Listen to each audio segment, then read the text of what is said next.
Okay.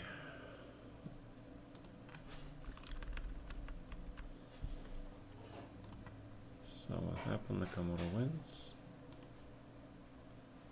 And second game, very solid this system, yeah. Yeah. And Gary. Grunfeld discussion. So Queen e6, they tried it, but then 85, probably it's better, yeah. Bishop g5, same kind of stuff. Okay, Nepomniachtchi. Queen b2. Yeah, Nepo is not doing well here. It's probably gonna be a draw anyway though, yeah. So let's see this.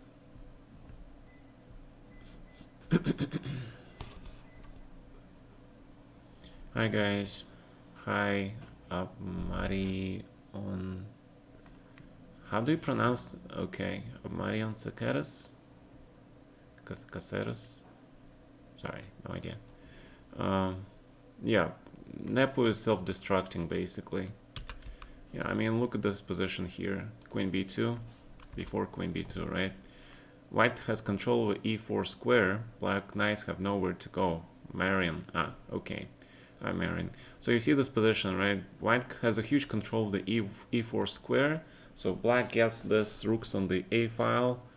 But he has nowhere to go. So rook goes to e3, maximum that black can do.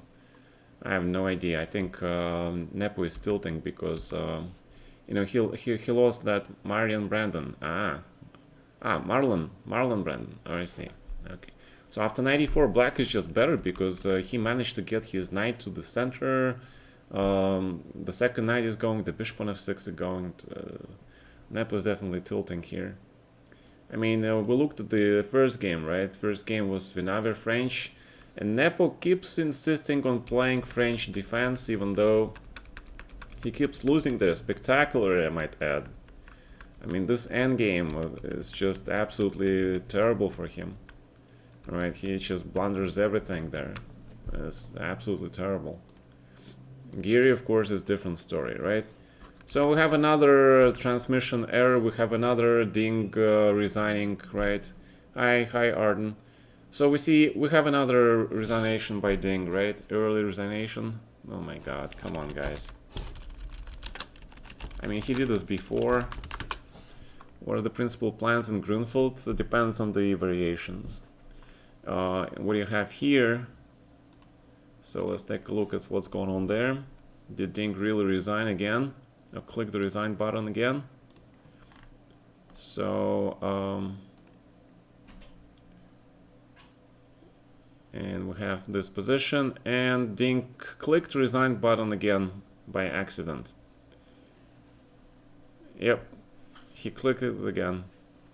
You guys see Magnus is doing sort of commentary there, sitting on that chair. Alright, that was funny. Alright, so he's like, okay, so we have seen this before. Ding is doing this. So the plans in this position actually, the plan is for black to neutralize this d5 pawn and try to get this knight c4 in at the same time to exchange one of the white's bishop pair.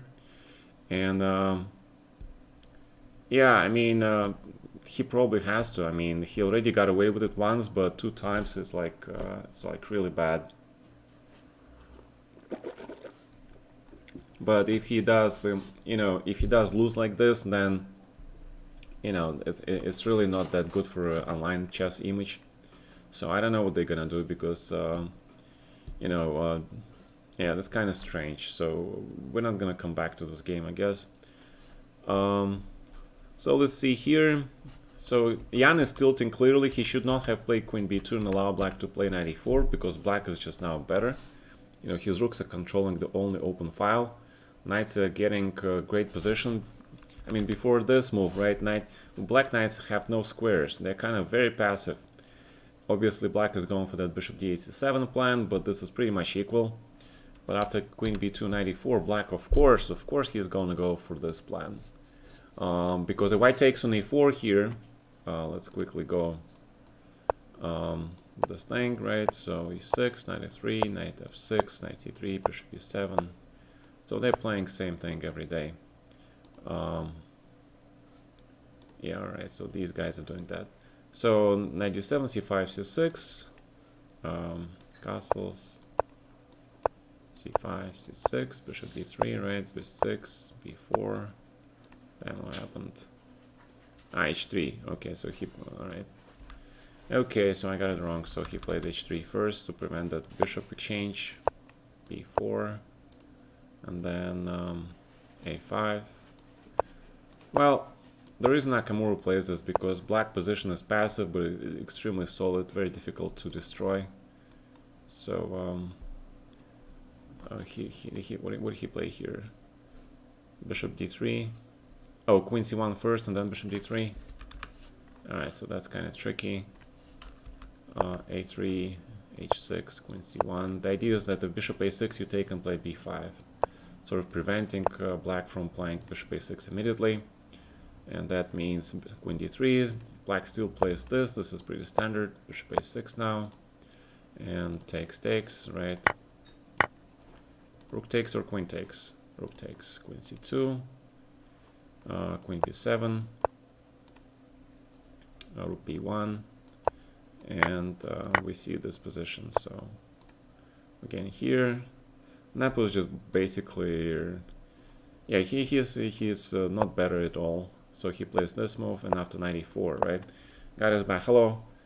Hi. Thank you for subscribing, guys. Hi, Radegast.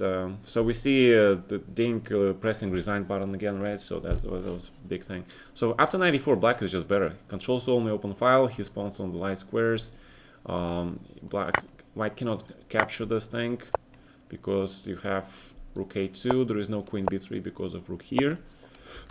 Yeah, I was thinking that maybe he missed f5 and then he was planning queen b3, but then of course king f7, and then you have rook a3 maybe, yeah.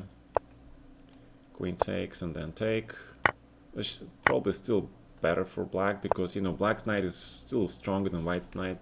That's very close to equal though. But of course, if you have move like rook a2 immediately and white is forced to play this, and knight f6, knight goes to d5 with the tempo, black is just winning. I think Nepo just completely missed this part. So what he's doing now? He plays rook a1. Black takes over the file. I'm not quite sure that after rook a1, queen a7 is good. I'll probably play knight df6 first to get this knight here, or take on c3, knight f6. But okay, queen a7. Black makes sure he gets the file. Now white, of course, probably has to take this knight. So he does this, and f5, right? F5 again might be but now you have no choice, right? Black can play knight f6, but the pawns will be disconnected. You really don't want that. And the idea is that queen b3, then just basically queen a2, and black is just better. I think black is just better in this position. Knight b3 probably is the only way to play this, right? Knight b3, the idea is if black plays this, then you can sort of grab and play knight a5, which is like a kiddie choice, right? You go after that pawn, so naturally black is going to play either bishop d8 here, but then rook a1, and white is close to equal, or knight f6, rook a1, queen c8 probably. And this knight goes to d5, this knight gets an excellent square on b4, hitting the pawn. Probably this exchange is not going to happen because of queen a4. White cannot allow black pawn to get to a4. Loren is back playing. Okay, you better make sure he doesn't resign next time. So this position definitely looks like it's better for black. Sometimes I get this very similar position from Nimzo, and you know, white's dream position here is to make a draw. I mean, maximum he can do is make a draw here. So let's go back. Dink. And what happened here? Ooh, let's open it again. All right, there we go. So bishop g5. Wait a minute, what's going on? Why is the chess bomb buggy? So d4. Wow, this is really buggy. Yeah. All right, so let me reload this page. And what do you want me to explain? Black knight on d5 will be deadly. Yeah, it's also on the light square, attacking white's weak pawn. I think chess bomb just crashed. Yeah. Yeah, I think it just crashed. Well,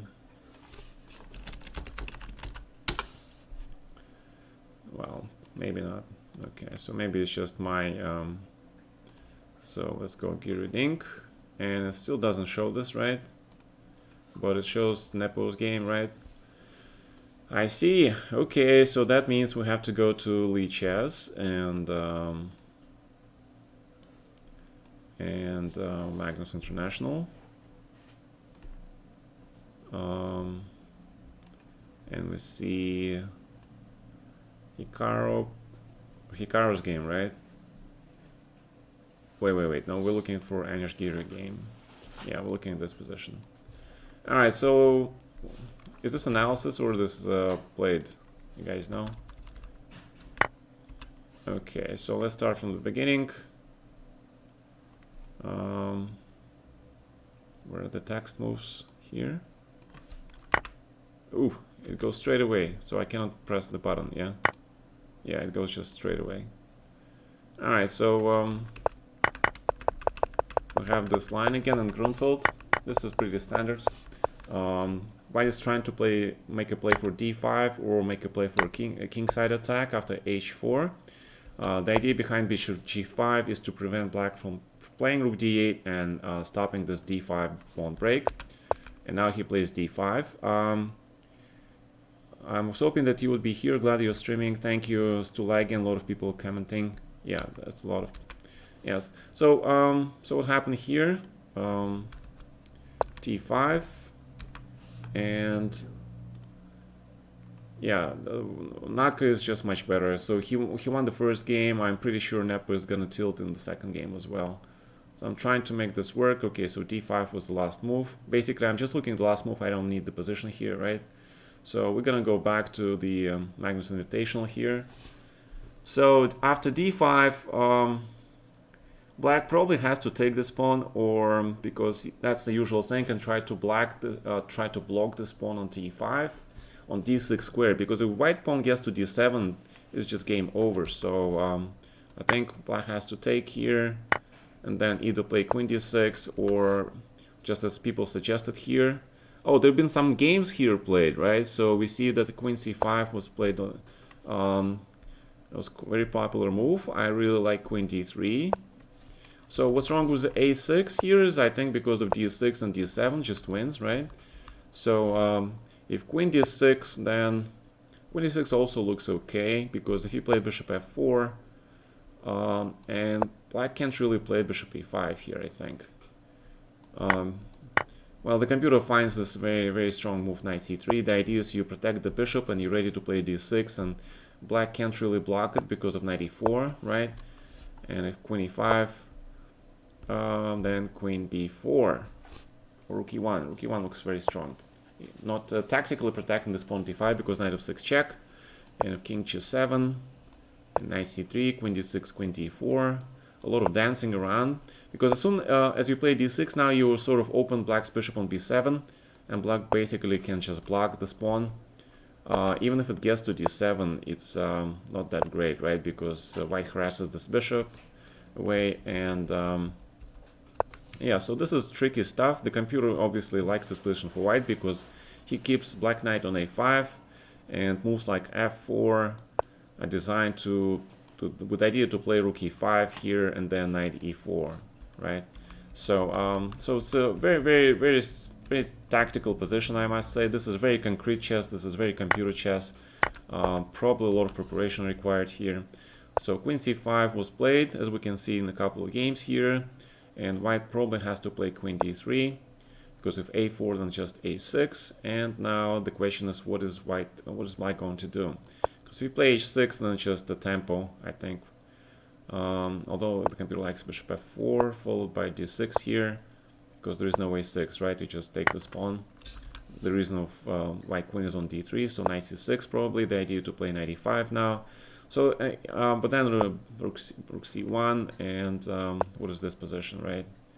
Rook c5, rook c7, knight f4, knight f4, and there's no and this looks actually, this should be okay for black, yeah, because you have king f8, pawn down, king e7. Maybe you can defend this with two bishops, but pawn on d7 is like really huge thing. So this was idea behind white's prep, right? So let's see what happened here. Giri Dink. So they took queen c5, queen d3, queen d6, and in the Pomnishi we have just as we mentioned here, rook goes to a1, queen b7, rook a3, and white wants to trade the rooks on the a file and get a hold of the queen a3. So yeah, so let's get here the all right, so we're gonna probably have to do it again, right? Wait, it's stuck. Why is it stuck? Oh my god, I think my my whole thing froze. Yeah, it's just stuck here. So yeah, I think LiChess sort of crashed slightly. Yeah, maybe analysis board. So let's go back to the Nakamura's game. Yeah, I had it, but then I messed it up completely. So 97, c5, c6, h3, b6, b4, a5 here, h6, queen c1, bishop b7, bishop d3, queen c8. There, take, queen c2, queen b7, rook b1, take, rook a1. So what happened was that they play here, then it was queen a7, take, knight goes to b3. Wait, he took with the rook on a6, right? No, he took with the queen. That was f5, rook knight b3, knight f6, bishop d6, rook a1, rook a3, and knight d5, I believe, yeah. Alright, so they have this position on board, and we see that it's black to move. So, yeah, so rook a4 is the most natural move, of course. I think it has to be played, because if you play knight d5 here, then you sort of allow white just to basically get the file, right? You don't want that to happen. Now white is better because, you know, this queen in i3 is just ideally posed, and he has the file, and bishop on d6 is now actually getting a lot of squares. So black cannot allow that. He has to play rook a4, so that, for example, if queen a1, then just queen a6, black is winning. And the question is, how is white going to proceed here? Maybe really has to play and go for this line, yeah? Because you can't allow rook takes a4. Why do you take this knight if you can play queen a6? Because there is this thing called queen a2, tactical justification. Black cannot give up this pawn on e6. And if he takes on a5, then it's queen a4, right? So, this is, so yeah, but you see that black has this knight e5 and queen e2. I really like this plan, because basically black bishop can go to h4, and there is this very sudden attack here on the king side. For example, queen c6, bishop h4, and black has at least a draw here because he has massive 3 pieces attacking white king. So maybe black can go for this line, yeah, maybe. Yeah, I think actually it's probably the best white can do under circumstances. But if he takes here and you take on a3, this is this looks like it's actually better for black, but I don't see how he can proceed here. I would like queen a6. The reason is because you're gonna play knight d5 and pass at b4 anyway. We should train openings like this. You just start putting this slice and well, you know, each move that they made actually makes sense to me. Right, I mean, like this move, white plays h3, right? He plays h3, why? Because he prevents knight h5. Black plays b6 because he needs to open the bishop and he needs to attack white pawn chain. And black now plays h6. This is kind of strange move to me, but okay, maybe h6 for some reason. And queen c1 makes sense because you don't want to play bishop, you don't want to allow bishop a6 immediately. Like if you play bishop d3 here, black can play bishop a6. So now white has to develop, and black plays queen c8, preparing bishop a6. So, you know, these are all very, very logical moves to me. So, except the queen b2, I really don't like that queen b2 still, because, you know, this pawn structure is actually better for black. So, so what happened in the game? Let's check it out. Nepomniachtchi. So rook a3, rook a4. But he played queen a4 immediately, and he missed queen a7, and there is no knight a5 now. This is just winning for black. Nepo just completely messed up. He just completely messed up. He thought for a long time here, so knight a5 was his only chance, and he completely messed up because this is winning for black. It should be winning for black at least. And I mean, the most clear plan is just the king walks to f7, e8, d7, b7, a6, b5, and let's see, 1, 2, 3, 4, 5, 6, king a3, king b5, just in time, right? Just in time to make that king walk. Also, black can try to go for this g5, f4 break, right? Bishop f6 first, maybe, and then g5, f4 break. Try to get, but knight on a2 is like really bad knight. Yeah, so it makes a lot of sense. Oh, you fell asleep. I'm sorry about that. Yeah. So what happened here, by the way? What happened here is that you have bishop f4, and then bishop f4 was incorrect, yeah, according to the computer. But it's very logical human move, so I don't see, because you sort of exchange the defender, and d6 has to be played probably. But then again, you don't have knight c3 because of a6, right? So so black is doing okay, yeah. So black survives. Black survives. Knight c6.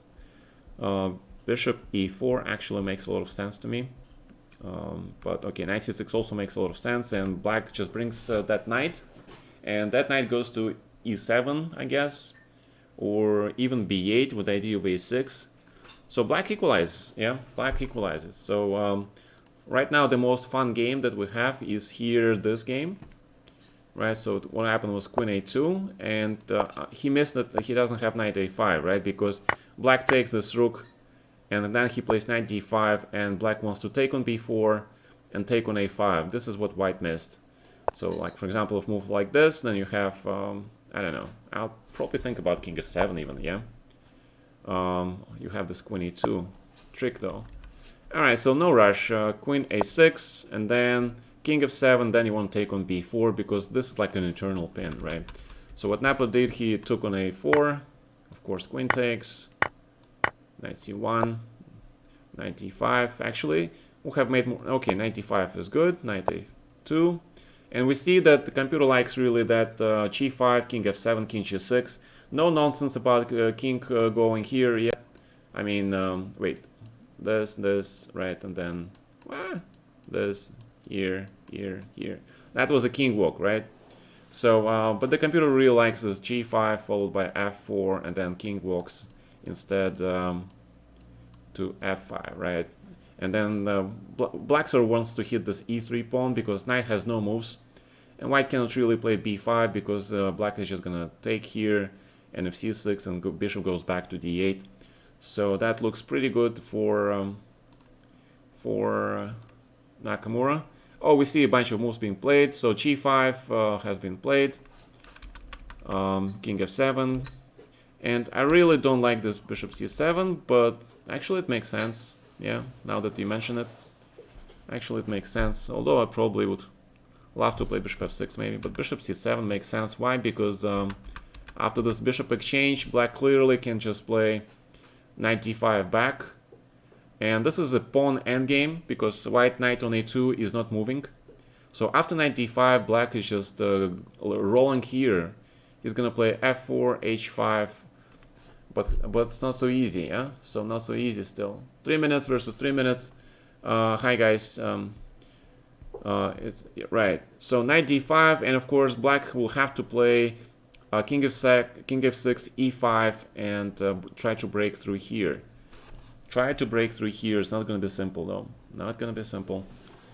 So because white might just want to play knight c3 here. White might be interesting playing knight c3. So this is so e5 immediately by the computer, yeah. E5 preventing knight c3, and if taking on e5, king s6. So let's quickly take let's take a look here. So g5, king f1, king f7, g3, right? G3, then bishop here. Yeah, this is the reason why I didn't want to exchange the bishops here. And knight d5, king d2, and what we have? h5 incorrect. You really needed to play this move, and the idea is that if you play knight c3 here, then after a3, black is winning this pawn endgame. Why is he winning this pawn endgame? Because you cannot take on d5 because of a2. You cannot have played this because of knight b4. So the only move for white to do is by playing knight a2, and then you win major tempo here, and black just wins, right? So this is the reason why e5 is so very strong immediately. Because if you play knight c3, then you're just gonna lose. Again, same thing, a3, that pawn break, right? So Naka, he messed it up a little bit. He messed it up. So after king c2, f4, probably, yeah. Take. Still winning though, yeah. Still winning because you have this h4, very nice move, and that pawn on h3 is weak. Right, hi guys, Hi everyone. So black should be still winning this game. I mean, he kind of makes his life a little bit difficult here. So h5, but still winning, right? Because if white stands here, then for sure you have this e5. The only thing is probably not to play h4 here too early, because after this exchange, although you can do that, yeah, white is completely powerless, and black is just rolling with the e5. Then king comes, right? So e5 take, king walks. We established that white cannot play knight c3.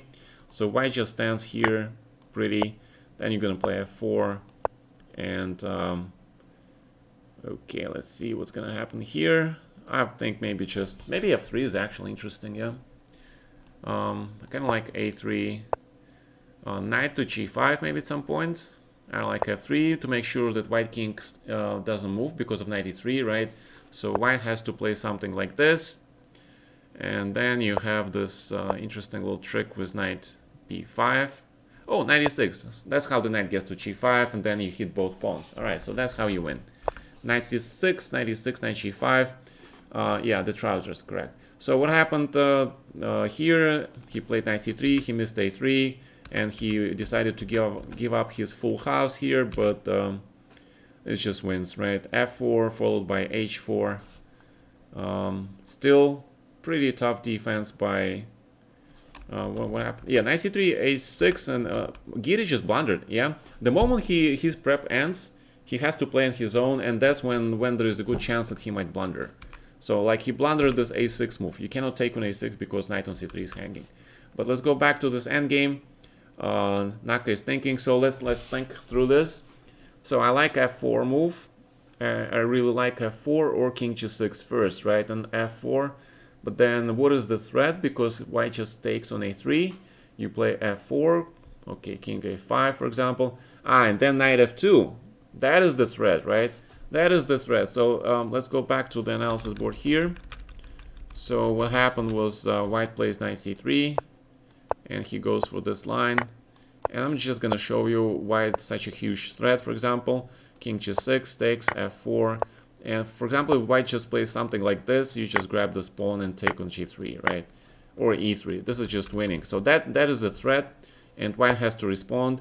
And you can't really play this because, again, the same thing. The pawn just wins. So white is forced to take on f4 twice. And then king walks and king a5, king f3, king b6. Still some technical difficulties, I believe, yeah. I mean, who will find this knight b4 move? Because if you take on f2, the suddenly is not so clear. I mean, it's probably winning still. But there are no checks. Yeah, this is like a famous pawn study with the king on d7, queen, pawn.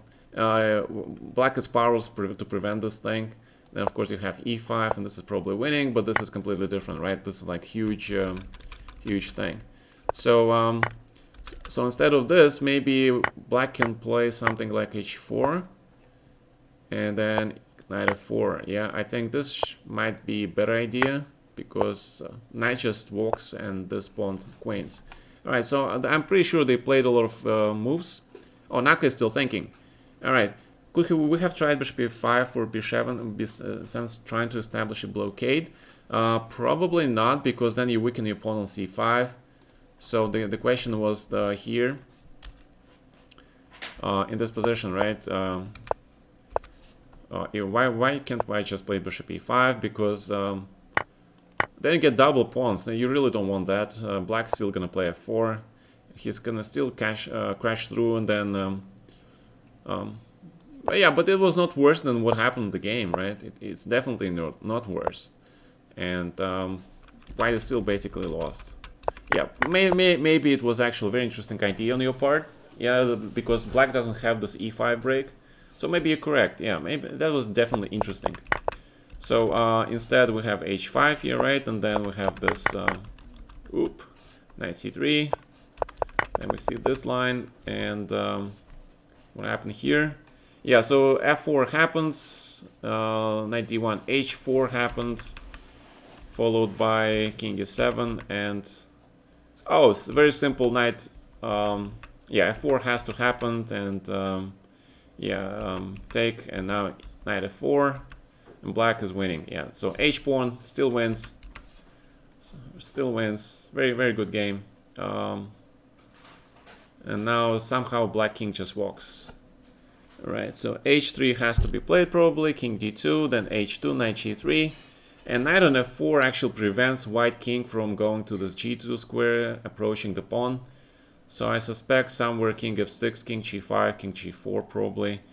So h3, king d2, king d2, knight h5, right? So king g3, but now probably king walks immediately, yeah? King f6, yeah, because black king needs to get to g4 before white king gets to f3. That is the point. So king g5, king e3, king g4, taking away that f3 square from the from the white king, and but knight f1 now, yeah? Ooh, actually, this is not so clear anymore. Yeah, this is a draw, guys. Wow, Naka missed the win somewhere here. He missed the win. So h3, knight g3, king f6, king g5. Oh, he missed knight g2 check. Knight g2 check. With the idea of knight h4, knight f5, attacking both knight on g3 and the pawn on d4. And after knight f1, ladies and gentlemen, Jan Nepomniachtchi escapes with a draw. He escapes with a draw. I mean, just one wrong move by black, and it's a draw. That is huge. I'm pretty sure Hikaru will be like really upset. We're really upset here. Maybe knight c3 check, but then king e3, knight d1, king e2, right? Black cannot get access to this f3 square, and white is ready to play knight h2 and king e5. New fiber internet can finally watch in 1080. Oh, yeah, sorry.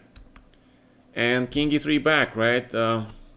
Congrats, good job, dude. So king e3 back, and wow, and then Nepo seems to hold, yeah. So what's happened here? White actually sacrificed this knight, and he wants to go for that queen c2, pushing the rook away. And queen d2, very powerful play by Dink, and Giri probably resigns, right? He should resign because it's just queen d7. Wait, queen d7. Check on d1, check on d6, and then rook takes d7, and black keeps the right. Of course, Dink finds it. Of course, he is the calculating monster. He finds this sequence. Rook d7, and white resigned. And basically, white had such a huge prep in the opening, he had advantage, and now he resigns the game. Yeah, that is why Giri is like a huge. Okay, this is a draw because he's gonna attack this knight in perpetuum. Yeah, in perpetuum. So you know, Nakamura misses a win. I mean, he misses a win for sure. He made some mistakes here. He played h4 way too early. Yeah, he should have played with the king or f4, or bring the king first to g6. Yeah, he played this very strange move, king e7, extremely strange. I don't understand this move at all, because black king should go to f6 and g5 anyway, right? Since he's gonna attack this pawn on h3, he's gonna play f4. He has to play king f6, and he plays king e7, which was the first mistake. And now there is the second mistake, which he allows white to play knight f1. Yeah, I mean, if white plays knight f1 here, then you have knight g2, king getting to f4. So knight of yeah, so knight g2 was probably winning. So what happened? What happened here? Draw, right? So let's go back here for a second. Let's take a look at what happens. So I'm gonna skip this. I think king b3, right? King e7, king b3, and then blah blah f4, right? So f4, take, knight c3, knight h3. So let's take a look, because knight endgames are notoriously tricky.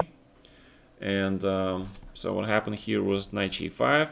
Wait, king walks, right? h3, knight g3, king f6, king d2, king g5. So let's figure out, because king g4 is a very natural move, but it's suddenly draw. Right, Giri out of once he's out of the prep, you can play Giri. It's bloody amazing. So let's see what was wrong with king e4 here.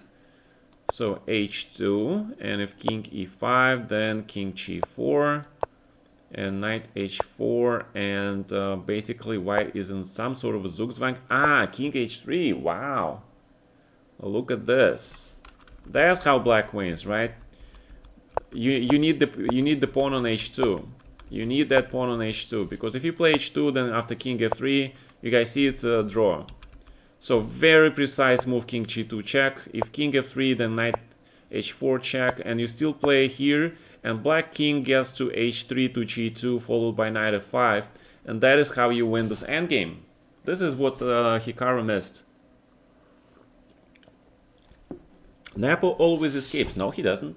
No, he didn't. He didn't expect. He didn't. Yeah. So you guys know about this maneuver now. Yeah. This is very, very, very tricky. Yeah. I mean, black probably had an easier win earlier. I mean, he spent the time playing king e7. You know, one tempo in an endgame like this is huge.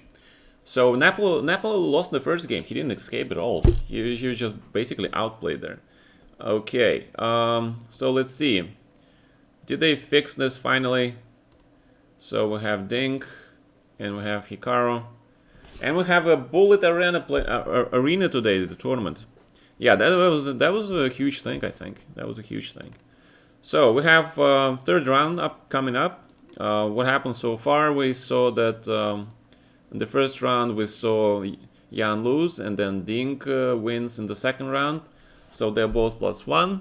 So now Giri has to try to take revenge, and Hikaru will be pretty upset after not winning this game, although he's still leading by +1, and you know, I expect him to, and he's playing white, so it's pretty good. So he can just basically chill and play something solid with white. He's leading +1. It's Jan who has to do something, and obviously Jan is missing tactics, right? We see this. We see it in his previous games. Has Giri won a single game this tournament yet? Yeah, I think he won some games. I'm just not sure which one he won. Actually, it's very easy to check by clicking his name. Right, so let's click his name, and we can see that he... Ooh. Oh my god, are you serious?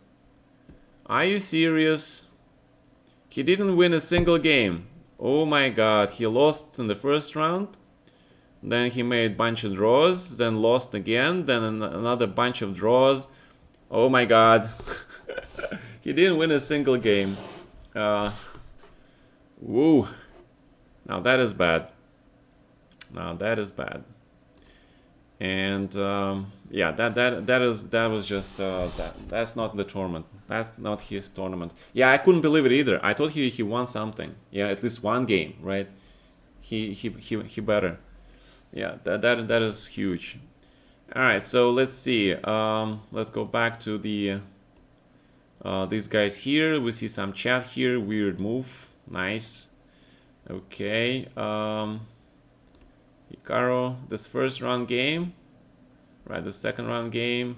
So it's not here yet, right? And let's check chess 24. Let's check what these guys are doing. Yeah, I agree. He has to win he has to win the game. Yeah, I mean, for self-respect. I mean, you gotta have the self-respect thing. So I don't know. Okay, so they have the basic things here. Nothing much going on. So we're gonna just chill and wait for how you play Bullet London or he. Yeah, I'm gonna need some practice. So I need some practice, guys. So somebody challenged me bullet game. So I'm gonna try to play some bullet games between the rounds. He might. Yeah, I don't know. So somebody challenge me bullet, please. I need to practice. Practice! Bullets. I don't see challenges. Where are the challenges? Come on, guys. You had some issue with chess 24 the other day. Not really. I mean, the issue was the tournament itself, yeah? I mean, it's the first time. I understand they do it the first time, but okay. Wait, I'm playing bullets, so let me focus. Let me focus, or these guys are gonna kill me. Kill me! Don't kill me. So I'm gonna play the standard thing. 1, 2, 3, 4. 1, 2, 3. 22. I need to count. Yeah, I need to count because I'm playing the standard thing. Ooh, actually I like this because I'm gonna hit your pawn on d4 really hard. Really hard. And then there was some sacrifices here, I think, somewhere. Yeah, I don't remember. There's like, this line was huge. Grab, block. Okay, so we got a nice block on the e5. Basically, I'm sitting pretty, right? So this should be okay. Queen f6. Walking up to the king, asking him to dance. Do you want to dance with my queen on f6? Rook f8, queen e7 check, right? So, all right. So, no, he doesn't want to dance, I see, right? What about bishop d5? He's married, have a little kid, maybe. Yeah, that's for sure. That's not easy. I agree. So grab this, rook e7. Yeah, okay. So that was not bad. Yeah, I mean it's a lot easier when you're attacking. And let's see if they started. They haven't started yet. So somebody else challenged me. All right, let's go. Chess players are not millionaires. That's true. That is true.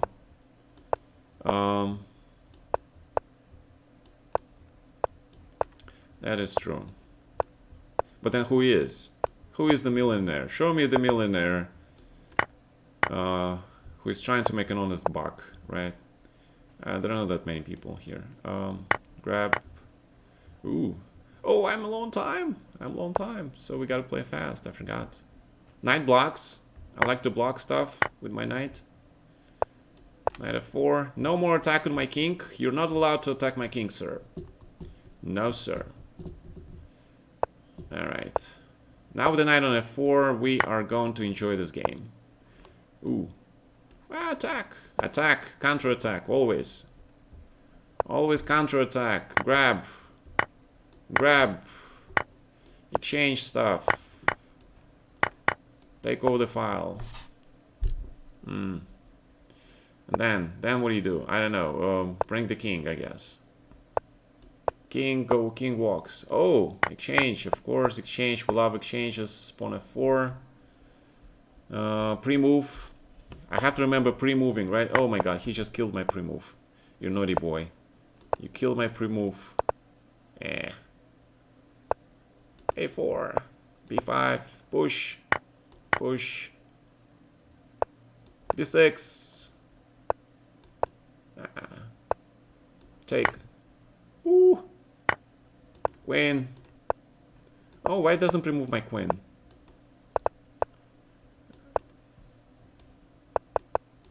Yeah. Alright, thank you. That was awesome. Do I work with chess? We live day per day. Yeah, that's true. Naka? I'm not sure. But Naka has been doing a lot of streaming and working with the chess.com guys. You're in the first volume? Alright, thank you.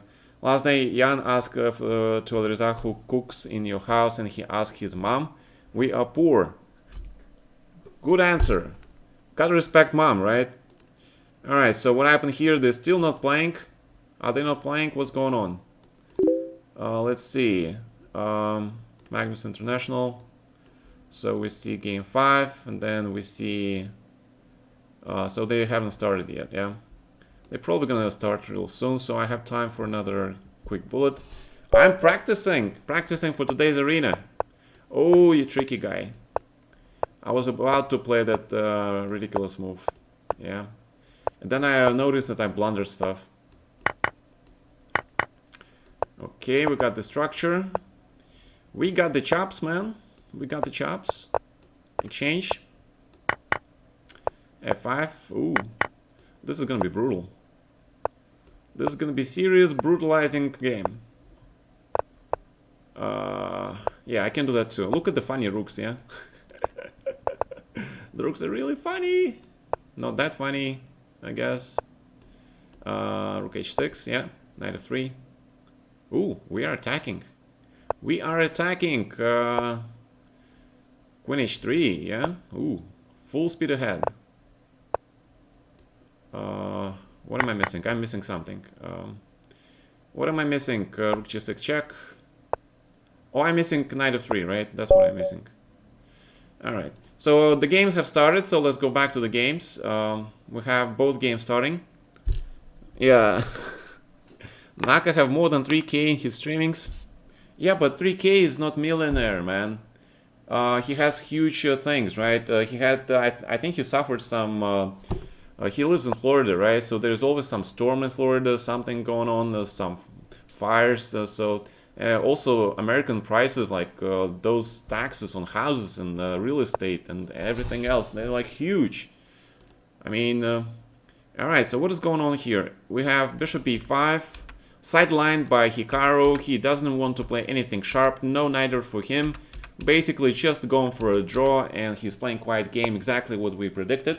Because he's +1, he's leading in the match. There are only 2 games left. So, and he's playing white, very solid game. He's gonna draw this game, and the last round is black. He will have to think how to survive it. Dink versus Giri. We have the very famous sort of line by white, by Dink. Actually, white is willing to sacrifice a tempo to transpose the game to Benoni. I played this line myself with black. I'm very happy to play this line with Benoni with an extra tempo. And yeah, so extra tempo, and let's see how this happens. We have seen Giri actually play Benoni lately. Very interesting choice, and we can only wish Giri good luck in this opening. I mean, without any joking, because Benoni takes guts to play it. Hi guys, hello everybody. I have read that Magnus' net worth should be above 1 million. Who cares about his net worth?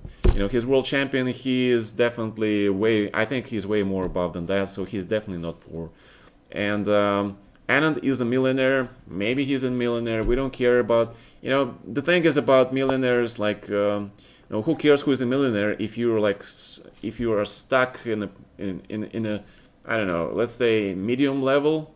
But there is no middle class in the US anymore, right? They've been all taxed to death. They've been all you know, with all that stuff. When I came to the US first time, there was middle class. Now there is no middle class. You're either in the top, or you're very close to the poverty level. That's all. Right, chess players don't care about anything but chess, which is not true actually. It's not true, but I actually think a lot of chess players actually care about their finances, because you know, the guys that are on the 2500 level, between, okay, let's even go 2450, starting from 2450 up until 26, even 2700, you sort of start getting invitations to play for some leagues, team competitions, and those are your main source of income. Because you know, open tournaments, they have huge risk. Usually what happens is that you sort of negotiate with the organizer, you get like some minimal you know, appearance fee, you know, just based on your elo. And then what these guys do, especially if you're like on the lower threshold of that elo, what you do is that you group up with a bunch of guys and you share a rent a room together. So basically, it's like you're living a student life when you're a chess player, when you're 2400 to 2500 and even 2600. Once you're 2600, then you gotta. What about Bernie? In my opinion, I don't want to talk politics. I don't know. I don't know these guys. You know, I hear them. I hear about these guys from the newspapers. I mean, online newspapers, right, from the news. But I haven't thought about that reform. I know, socially responsible of me, but I'm just way busy with my chess and trying to survive here. All right. So what's going on? So ding. Ooh, what is this? Wait, few moves passed and we're already missing something. Oh, Geary is not taking on d5. He doesn't want to go into that structure. He is actually making some useful moves. b6 is a useful move because you're preparing that knight c7, a6, rook b8, b5, right?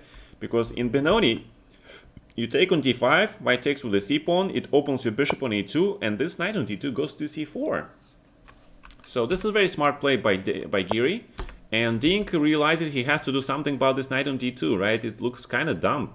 So he decides to take this pawn and puts the knight on b3, and the knight on b3 doesn't look that good, but black has sort of fixed weakness on d6 now. And white is ready to play bishop f4, bring the knight back to d2, get a very solid position, and then outplay Geary later. That's Dink game plan, right? That's his trick. So a3, b4, I don't know. The computer likes it. The idea is that you want to actually take on c5 some points and play knight d5, and if black captures that knight, you get the protected pass pawn in the center. Also, the other idea is basically you sort of creating the pressure on the central pawns, sort of tying up this knight on d7 to the defense of these pawns, and if this knight doesn't move, then black's bishop on c8 is not coming into the play, right? So this bishop on a4 looks kind of funny, right? But sometimes the structure like this happens a lot in the Spanish game, right? And there are plenty of lines where white just plays c4, knight c3, and they're considered to be actually okay. So we are, this is no longer Sicilian, this is now Spanish. I would call this a Spanish game because we get the structure in Spanish. All right, religion, Turkish football. Who is your greatest theoretician of the game? Well, that I don't know. Who is the greatest theoretician? There are a lot of theoreticians. Every GM is a theoretician, right? You should ask yourself, like, if you are good theoretician enough to play your openings, that's all you should care about, okay? Study your openings, become a theoretician, and play your game. Spanish Raul Lopez, yes, exactly. So what we see here, you know, Geary plays queen e7, probably correct. He needs to get the rook to d8, and now black needs to get this knight to c6, which is probably what he is doing, right? So he brings that knight. He misses this d5 trick, which I'm not sure if that is correct. What is going on with this trick? Sacrificing piece for 2 pawns and the presence in the center? Nah. Nope. We're gonna side with Geary on this one. We're not gonna give up the piece. And f3, white is gonna play f3, and yeah, I have to admit Dink actually is smart. So black screwed up somewhere. Where did he screw up? Where did he screw up? Ah, I know where. He should have taken with the pawn here. With the pawn. Yeah, black needs. I'll tell you guys the secret. I've looked at this position like I don't know, maybe a year ago, and black needs to take here with the pawn. The idea is that this pawn, you know, first of all connects with the d6 pawn, and the second of all, black is going to play either d5 or e5 and put that knight on d4. So, and if white plays e5, he has to sacrifice a pawn for that, and you get c5, e5, e6 pawns. Even though these pawns are doubled, you get this really nice square in d4, and black should be okay. So bishop e6 is a standard way of playing this position, but I really think that white is just too solid, and this pawn on d6 is kind of weak, and it's kind of easier to play this position with white, yeah, because this knight on b4 should be on e5, closing this bishop, attacking this pawn on c4, and looking to get that square on d4. So that is what black is sometimes doing. He's playing like knight c6, putting the knight on f6, d7, e5, and etc. All right, so what happened here? h6. kind of a multi-purpose move, right? Black is preparing king h7, and then he's gonna move this knight from f6 and prepare for f5, but kind of takes time to do all that stuff. And white is fully developed, we must say. So b6 makes sense. Preparing to take on the recapture on c5 with the b pawn, and then knight e1. This knight is going to e3 to d5, right? So white's bishop on a4 is actually quite good because he's eyeing this knight on d7. He's also looking indirectly at the square on e8, and white is also preparing in advance for black's f5 advance. And of course, knight on d7, he has to go to e6, d4, but it is close to impossible because as soon as this knight goes to f8, then white plays knight d5 and attacks everything, forcing black to exchange this knight, and then pawn takes, and pawn will cover this e6 square. So knight b8, which is the reason why Nepomniachtchi plays knight b8. He wants to transfer this knight to c6. And as we see now, the first line is bishop c6, which I really like, because if knight goes to d4, now bishop on a4 is not doing much. Can white also be looking for f4? Yes, in this particular position he can, but right now, you know, why open black's bishop on g7, right? And you sort of give these nice squares to black. Black can just take on f4, and then sort of knight g4, e5 comes. You opening the play for, you make a game easier for your opponent, and you don't want to do that. Where does the Nakas LSB belongs? LSB, is it like hallucinogen? It's like the LSD or something? How do you choose where to make the break? Oh, light squared bishop. Well, I suppose the bishop is gonna go to e6 or d7. Right. Okay, I got it. Light squared bishop. I just didn't quite catch, you know, the short version of that bishop. So queen a6. That's an imaginative play by Giri. Sort of hitting that pawn on c4 while he can, yeah. So white has to play this first line, the computer line, yeah. Knight b5 is probably too risky. You know, there's queen a2, all sorts of stuff. a3, knight c6, knight d5, yeah, to cover the pawn on c4. Or he wants to play a3, knight c6, knight b5, but then you have queen a4, and it's kind of tricky. So, you know, these guys don't know what they're doing. Very close position. So the only question is, after knight c6, where this knight going? To d5 or b5? I think you're gonna probably play knight d5. And then the idea is to probably play knight c7, or basically just to allow black to capture this knight, but only with the bishop. And what we have here, so Hikaru actually takes this knight, which is, I think, correct decision, because now white knight goes to e3, d5, and white is much better because this pawn on a6 should have stayed at home at a7, and now white has clear square on b6 for his rook, for his queen, and it's just point of entry, right? This is huge for white, because now black is stuck with this LSB, as you mentioned. This bishop is absolutely dead, right? But so is black's bishop on g7, and because this is very close position, knights are far superior here, especially the knight on d5. So I think probably black has to play bishop e6 here and try to just exchange here everything. Of course, the idea is that let's take a look here, for example, right? Let's go back to analysis board. So let's go quickly to this position. So it was bishop b5, something like this, right? What was it? a6. Oh, bishop a4. Ah, okay. Oh, I can actually do it here, right? So let's do it here.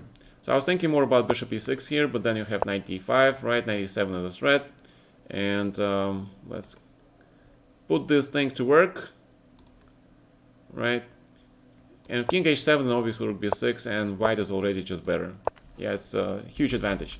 So I was thinking black should probably take here, sort of give up this bad bishop, but then you take with the c pawn. And then anywhere queen goes, you have knight c4, and you have this a5 square for your bishop. Knight is attacking this d6 pawn. And knight on c4 is your dream come true. It's almost better than having girlfriend, almost. But I'm kidding. Okay.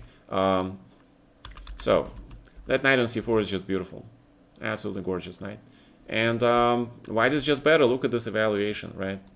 Just much better. So let's go back to Dink versus Giri. We see knight b5 here, first line computer. I was talking about knight d5 here. And then just really incredible queen a4, really. You know, queen, the major piece, which is supposed to be in the center, is taking the side routes, right? To go around and hit this knight on b3, so black can just get access to this d4 square. Now, that is pretty strong. Hi, everybody. a6 prevents knight b5. a6 does prevent knight b5, but it gives the square on b6 for white to enter, if you're talking about this position, right? Besides, you don't want to play knight b5. Knight does absolutely nothing there. Right, so black is trying to play rook b7, try to, you know, force some exchanges. The idea is if knight cd5, then maybe rook b7, I guess. That is the idea, but then white will just play queen c2, take on b7, second rook goes to b1.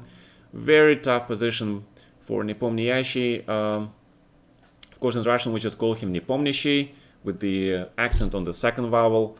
Almost like in French, right?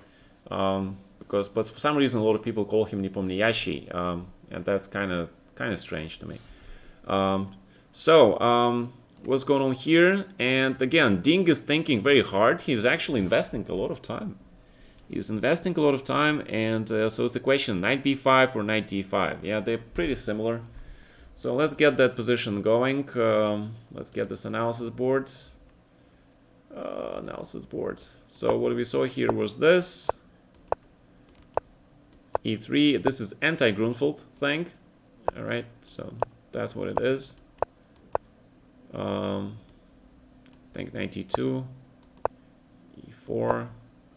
I believe something like this.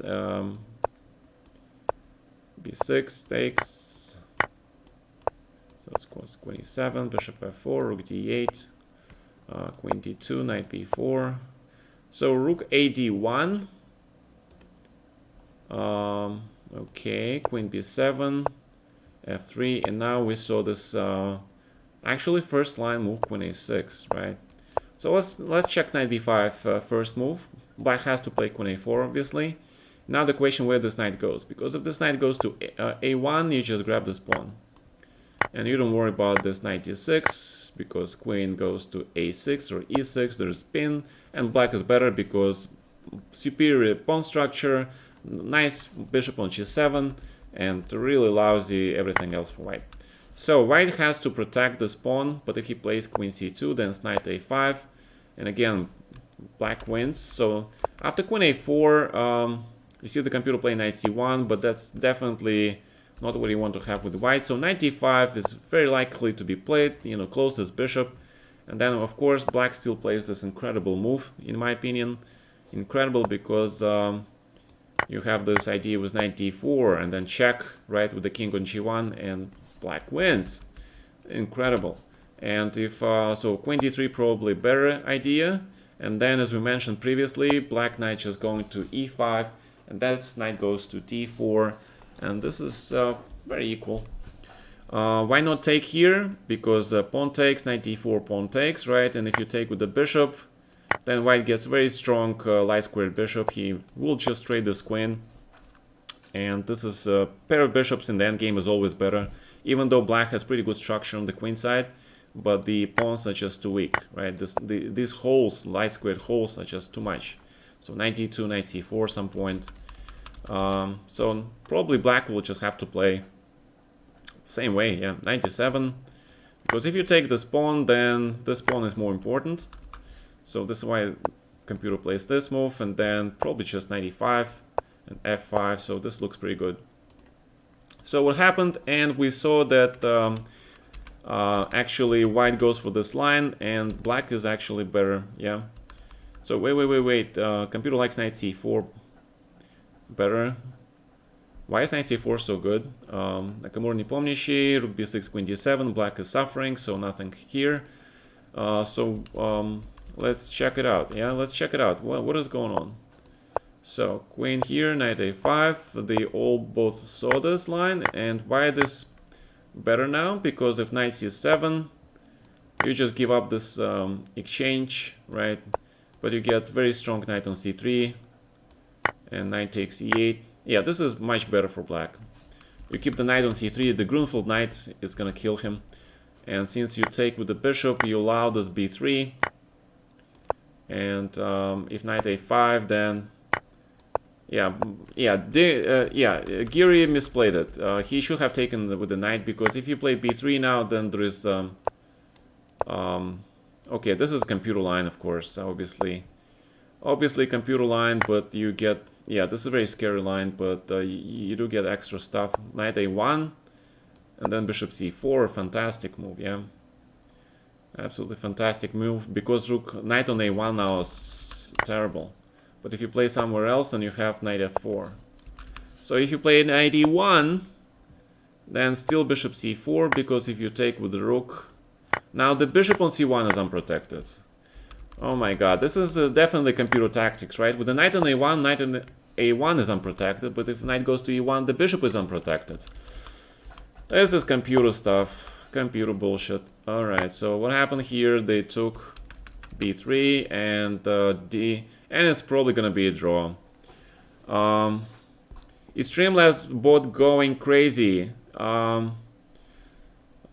Streamlabs bot, please refrain from using foul language. I have no idea what he is doing. I have no idea. Alright, you guys, you know, I'm gonna show you my Streamlabs, so maybe you can help me with my bot. Alright, I apologize, but okay. So there is such thing as a cloud bot there, right? And there is this cloud bot. So let's go here. So what did I do? I made caps protection, right? I have caps protection. So I can probably just take it back, and then I have word protection, and I have word. I have blacklists. All right. So let's just take it away, yeah. So you guys don't suffer. All right. Okay, so yeah, so that was typical computer lines, exactly. Right, I haven't figured out how to do that cloud bot thing. Just I don't know, suffering. Yeah, I will try. Okay. Okay. So what's going on here? We saw that bishop e6. Let's go back here. Let's go back to Nakamura. And we saw that white just basically plays rook b8.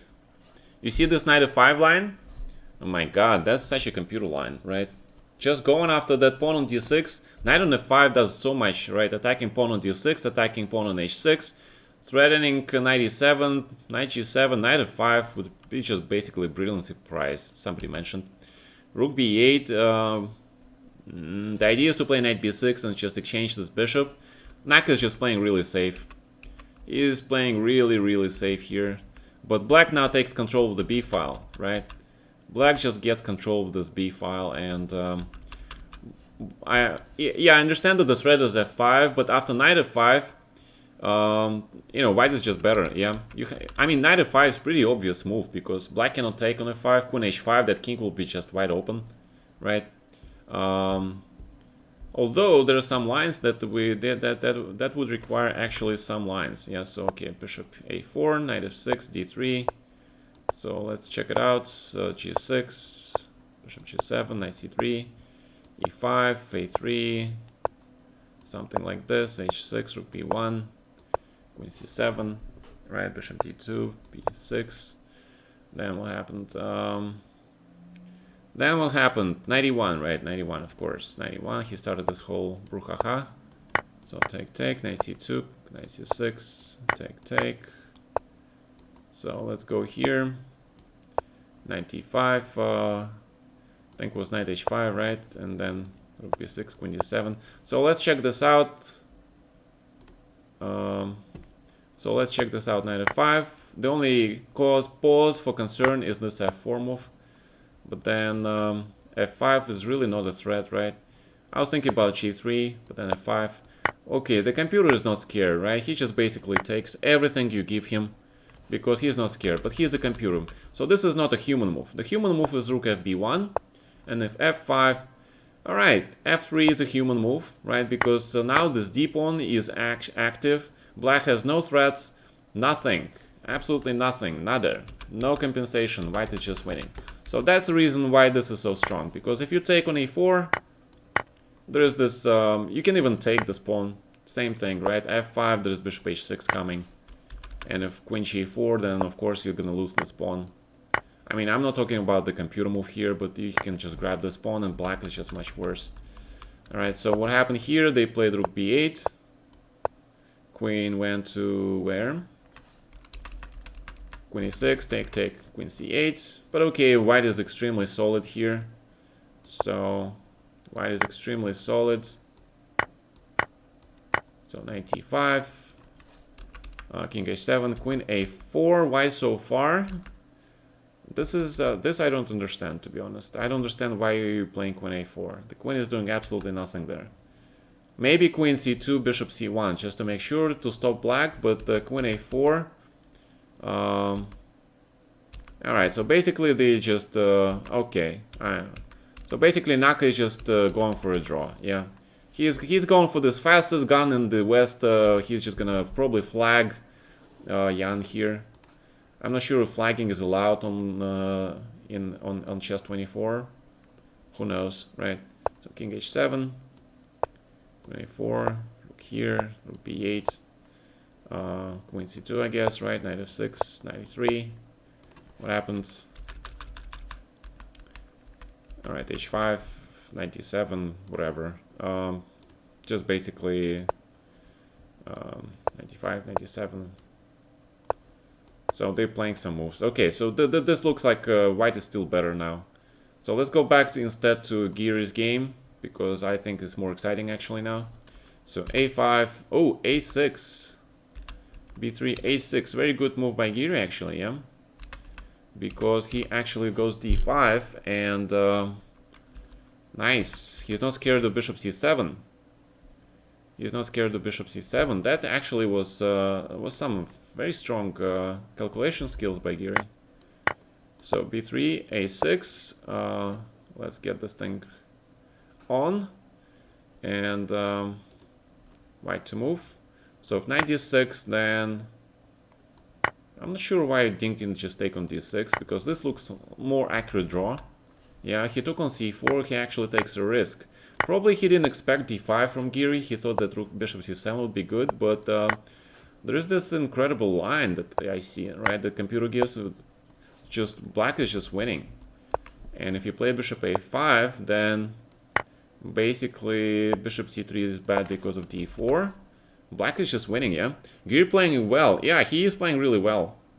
Alderson flagged and gave him a draw. Prevents doubling. We have queen d7, queen e8. Maybe. Yeah, but this actually, Giri plays this part of the game really well. So, knight e3. Nice idea. Sacrificing the pawn to get the knight to c4. Very human chess by Ding. Very human chess. Black has to take this pawn. And bishop c7. Because at knight c4, knight d5, right? So bishop c7 now. And yeah, very strong defense by Ding. He sacrifices a pawn for a piece activity. He takes away this d5 square away from black. And makes life most complicated for Giri. I like rook d3 here. And then knight d5. And that means that probably no bishop b6. Because this pawn is gonna go a rolling, right? Oh, this is just wins. e3, e2, bishop c3. White is not on time. Whoa, so much tactics. So much tactics. So rook d3 is very strong. The computer plays rook fe1, keeping that d5 square under control, because you cannot really capture here. Because if you do, then white has this rook d8, extremely important defensive resource. And now black is actually okay. He's actually even close to a draw, right? Knight d7. Play knight c4 here, and this pawn falls, and then those pawns are rolling. You can give up, white just gives up 2 pawns on the king side just to get to that pawn on b6 in safety. So rook d3 will be extremely interesting. It has been played. And going back to Nakamura Nepomniachtchi, Naka got what he wanted. It's a draw game. There is no point to watch this any further. I mean, unless black really wants to play bishop a3, bishop b4, and then walk with the king to a5. And it's not going to work because the moment you play bishop a3, white plays kind of bishop d2 and transfers that bishop to g5 or h6. Or white king just walks to b3, right? 1, 2, 3, 4, 5. 1, 2, 3, 4, 5 for bishop a3, bishop b4. So white is in time to play king e2, d1, c2, b3 and protect this pawn. So draw agreed. So we see now fantastic defense by Ding. Fantastic defense, great calculator, fantastic game. To be honest, I really like this game. So I'm gonna close this board. And so rook d3, rook f e1, just as we saw, this was main line. And bishop b6 is a threat. Bishop b6 is a threat. I don't know I don't know how to play for Giri now. What about rook e6, right? Rook e6 makes sense. Just protect the pawn and wait for knight c4 to happen. Then you have knight d5. But then, of course, white probably have to take here. And we see the first move by computer is knight e8. The threat is to win a tempo by attacking this bishop. That's the idea. And then you really want to play bishop d4 and exchange this knight on e3, because it is a key piece in white's defense, right? A key piece. Yeah, I kind of like this rook e6 move by black. Let's see if he finds it. What else can white do? Can he play knight c4? No, he cannot play. We already established that, because if he grabs this rook, or if the bishop moves somewhere, then just check. Oh, look at this fantastic line, ef3, right? And then knight f4 is the threat, and black just 2 pawns up. Yeah, I mean, it's nice to hear I'm talking, actually win the knight there. Yeah, I mean, yes, but I was just talking about from the strategic point of view, right? So maybe a4 or something like this, right? a4, just, sort of a5, that pawn going to e5. But the whole idea is to play knight e8 and bishop d4. That's the reason why I played rook e6. I think it's a great move. It gives black huge chances. He has to find it. I mean, it's very simple, right? You just protect the pawn and then knight e8. Oh my god, he went rook a3. All right, he went rook a3. Oh my god, Giri, what are you doing, man? And look at this evaluation. But Ding is also playing too fast. He's playing too fast. Knight c4, allowing rook b3.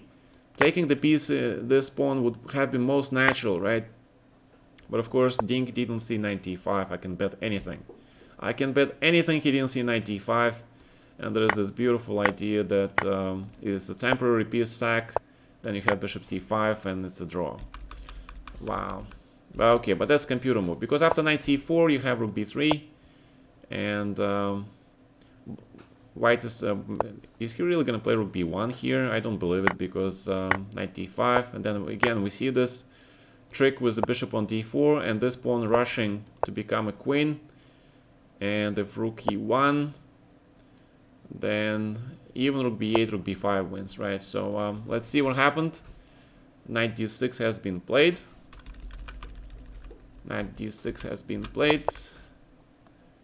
And rook e6 probably has to be played. And then knight e4 or fe4. Yeah, if fe4, then of course knight g4. You have to play knight g4. This bishop goes to d4. Yeah, this doesn't look good for white. So knight e4 probably is the right move. The idea is that if you take with the knight, then you have this check. And rook takes e4. And because you're threatening take on e6 and play bishop d6, black has to play this. And now you don't take on b6, but you play bishop e5. And then you go for this line. And this e5 pawn is kind of dangerous. So white gets some sort of counterplay. So that's the reason why you still have to play knight e8. And then bishop d4 and king g7. Very complicated endgame, to be honest. He plays rook a8 here. He is not willing to go into all this mess, but after rook a8, actually this is a good move, yeah? The idea, if you take here, knight d7, check, and e3. Black got what he wanted. He got his bishop on d4. Giri has no time. Yeah, he's down to seconds. But he's finding great moves, right? He's finding great moves. So Giri's actually doing pretty well. Giri endgame skills are respectable, quite respectable. I remember I was playing some blitz games against him, and I couldn't beat him in the end game. He was just, I saved my lost game in the end game, but I couldn't beat him. So what happened here? So let's watch here. Again, f takes e4. Oh, so he took on b6. I was thinking about f takes e4, but then we have this 98, right? 98, same thing. You're just basically taking this, bishop d4, but if you take on e8, right, if you take on e8 and take on b6, it's just rook b5, and black is just winning. Extra pawn, very strong pawn on c5, and weak pawn on e4, so this endgame is winning. So he does take on b6, 97 is played. Bishop d4 check has to be played. You don't have to be Giri to find this move, so it's being played. King h1, and king h1, e3, e3, no thinking, just push this pawn, and then that rook a4, this pawn on e3 is just, very strong performance by Giri this game, very strong. He managed to navigate through this endgame really well. He found all this a6, d5 breaks, pawn breaks, very instructive. I haven't seen Ding lose like this before. And I'm saying he is lost because this black is a pawn up, powerful bishop, very strong pawn on e3, rook behind, is just very strong. I see no, and king is on h1, it's very far away from this pawn. So white is just busted, just busted. The only question is how to improve this position. So I'm thinking maybe even f5, sort of get a loop going, and then bring the knight. So knight c4 makes sense. If rook a4, then knight e3, I guess. But you cannot take this pawn because rook takes. White has back rank issues. Rook a4 just wins, right? Rook a4, knight e3, rook e3, rook e3, bishop e3, rook d7, rook a1 mate. So rook a4 has been played instantly by Giri. Fantastic play. Fantastic play by Giri. Actually, I'm very impressed. Very impressed with his play. Very. So what is going on here? And now Ding is, he's got only move left. He has to play knight d6 back. That is his only move. Because if knight b6 just takes rook b5, 2 extra pawns, you can resign. You just don't play this position, being 2 pawns down when the opponent has an increment, and it's a super tournament, right? Your opponent is a super GM. So knight d6, I expect knight d6 here, and then we have a question: should just black play rook a2 followed by e2, or try maybe knight f6, knight d5 trick, just going after the bishop on c7, or maybe even knight e5, knight d3, anything wins here. His bullet marathon on LiChess is paying off. Oh, he played the bullet marathon? I didn't know that. He was playing a lot of tournaments recently. Blitz chess on chess.com, right? And he is also playing bullets, I guess. So, I don't know. Actually, Candidates was his only tournament, right? In this year, I haven't seen him play anywhere else before. So he might be running short on finances. I mean, I don't think he has any stipend in Holland. Probably not. Yeah, he has family, kid, so maybe you're correct. Maybe he's got some real, stuff to deal with. It's not so simple. Rook a2. Very human move. Let's see how Ding reacts. Yeah, but Giri is really long time. So let's go and see these guys, how they play when under time pressure. Let's check this video out, because I find it very instructive to see those faces, especially in time scramble. Let's see. Yeah, see how focused Giri is? He is extremely focused, right? Ding is really upset. Yeah, he lost with white to Giri. Yeah, who didn't win a single game before this, right? It's possible, believe me. So this is gonna be Geary's first win, yeah, and what a game! I mean, wow, this dude definitely is winning in style. End game specialists. Rook c2, Rook c1. Ooh, so just take on c1, take on b5, right? Extra. And then bishop f4 maybe. So, rook bc3, computer move. Yeah, take, maybe e2, yeah? E2 probably looks better. Yeah. If rook e1, bishop f4, e2 anyway. E2 anyway because there is no luft, right? Just e2, rook e1 is bad because of bishop f2. And bishop f2 is a huge threat now, so this pawn is untouchable. Yeah, I mean, kids are expensive, yeah, especially these days. So bishop f2 is a threat. Bishop f2 is a threat, and bishop c3 is a threat. So maybe bishop d2. I think Dink might just resign here, yeah. But Anish is consistently making the best moves so far. G4 has been played, and will we see bishop f2 or something else? G4, bringing the king to g2. Perfect timing. What about, I don't know.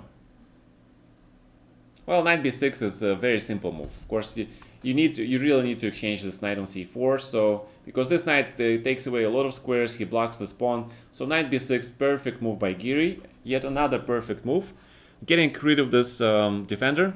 Sure, I have kids, but it's a long story, so I'm not gonna talk about that. Yeah. Sorry. Yeah. Personal stuff. Yeah. So completely lost. Knight d5, rook b2, anything wins, I think.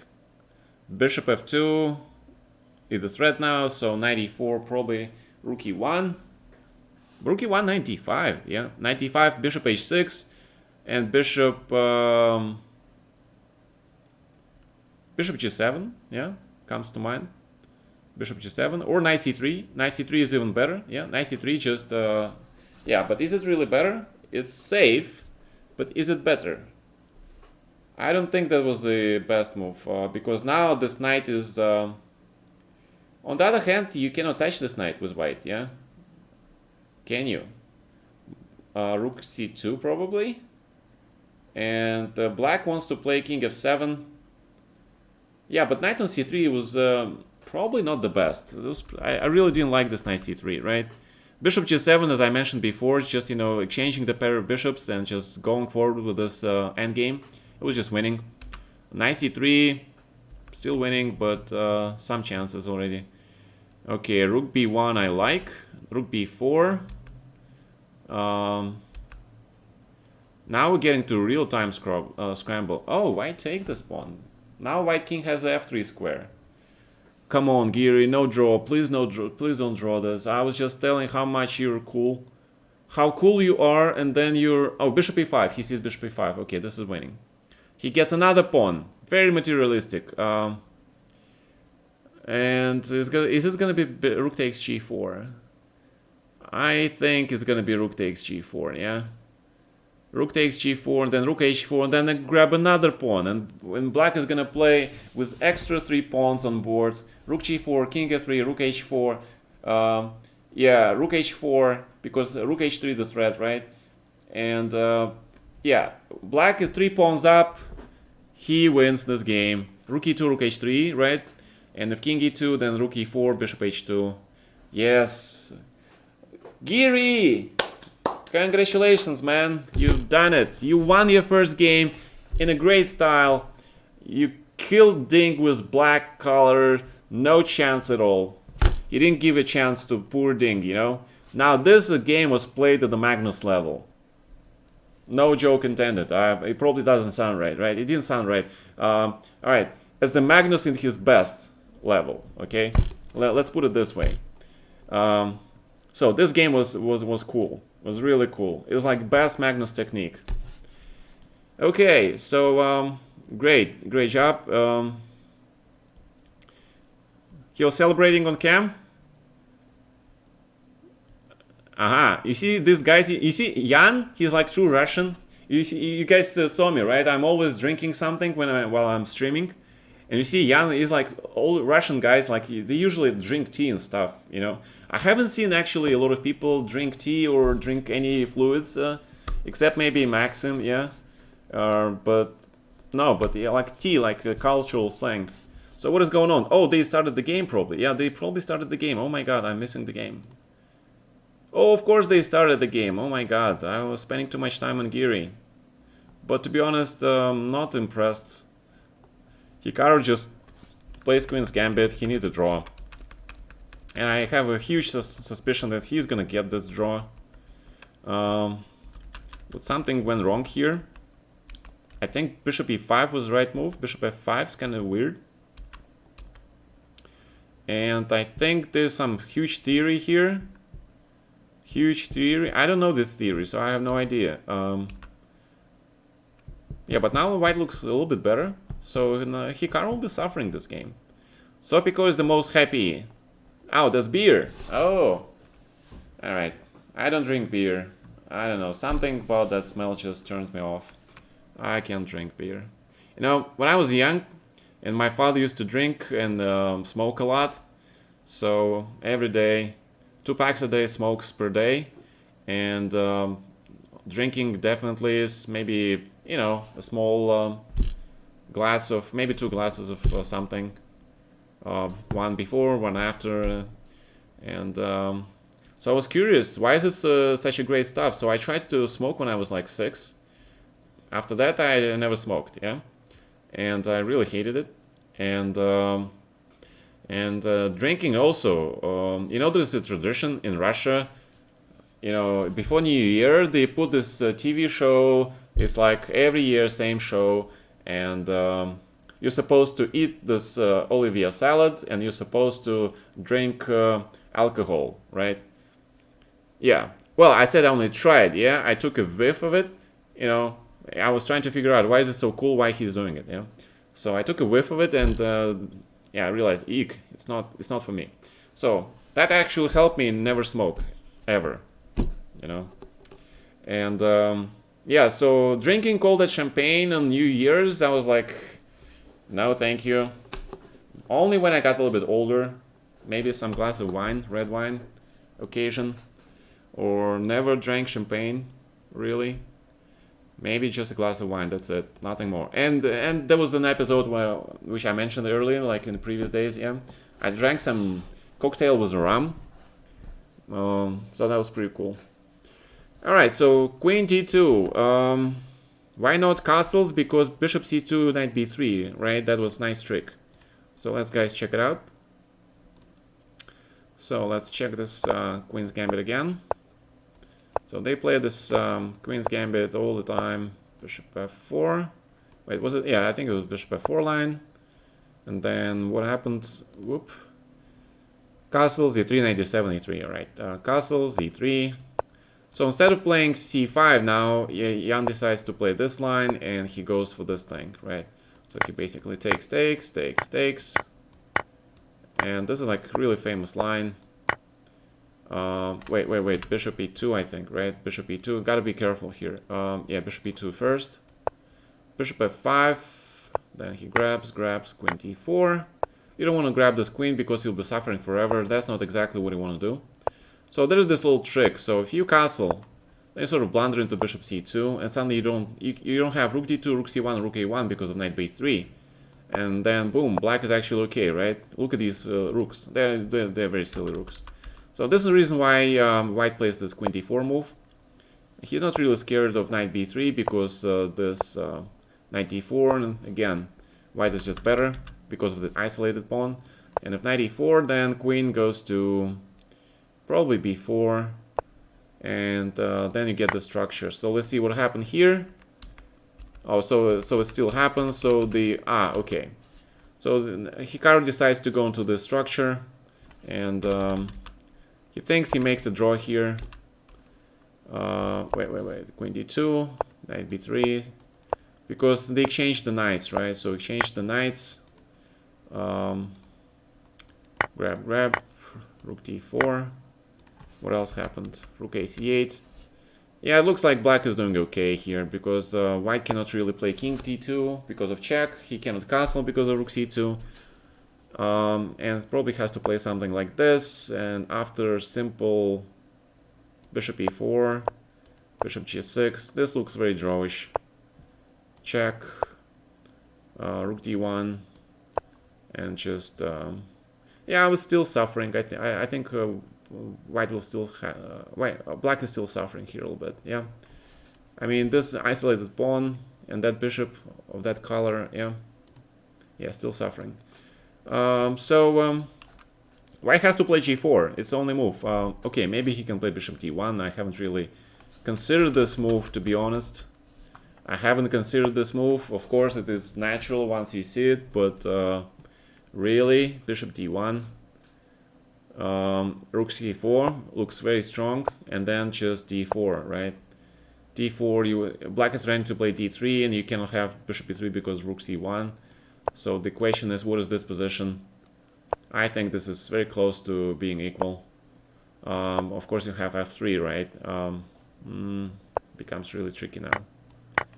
Rook d1. Really tricky position. Yeah, this is probably better for white. Yeah, so maybe not d4.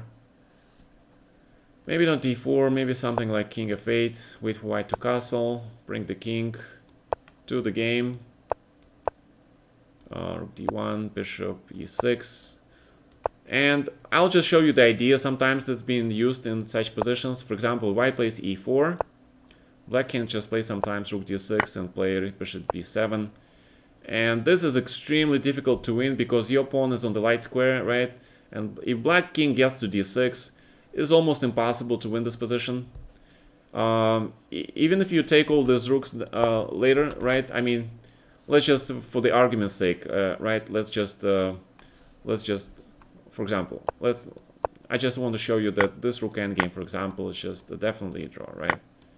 So take, like f6, king e3, king d6, king d4, b6. This is a draw, all right? This is a draw because your extra pawn means absolutely nothing. So that is one of the methods how black actually is fighting for a draw. You don't have, black doesn't have to give up this pawn on d5, but if some reason you blunder something or it has to go, then look for the blockade. Yeah. So that's one of the ways to defend these positions. So I like rook ac8. So Jan is thinking, he knows his chance, he has to be careful. Is as weak for white as it was for black.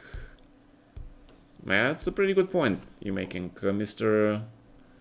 Ploucra. Is that how you pronounce it? I know that this C-R-O-U-X in French is like croix, yeah, something like that. Maybe I'm wrong though, yeah. Maybe I'm missing. Yeah, the languages is not my thing. My wife is an expert at languages. I'm like, okay, no gift at languages. Close enough. All right, thank you. So Giri Dink, not started yet. Oh, it's like crew. Cool. All right, g4 has been played. Good job, Jan, making life miserable for Hikaru. Actually, you know, the way, because Hikaru, the previous game with white, he had huge advantage, but then he started to play, like, really play for a draw. Yeah, I really wish Jan to make his life miserable, because, you know, if you play white, you're a point up, you know, it makes sense, actually. You know, the world champions like Bobby or Gary, or even Karp of Anatoly, if they had white color, if they were +1, they would actually try to kill the opponent as hard as possible to beat him while the opponent is laying down, right?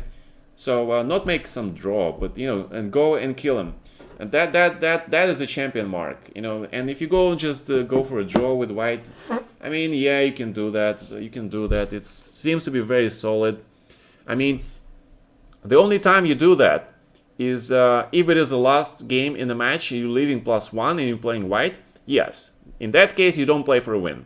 Then you play solid. Then you play for a draw because you know there is no next game, right? But if there is a next game, you basically give your opponent a free black draw, right? And then he plays with white and has a pretty good chance to kill you. So you know, there's this mentality, this thought process that has to be considered.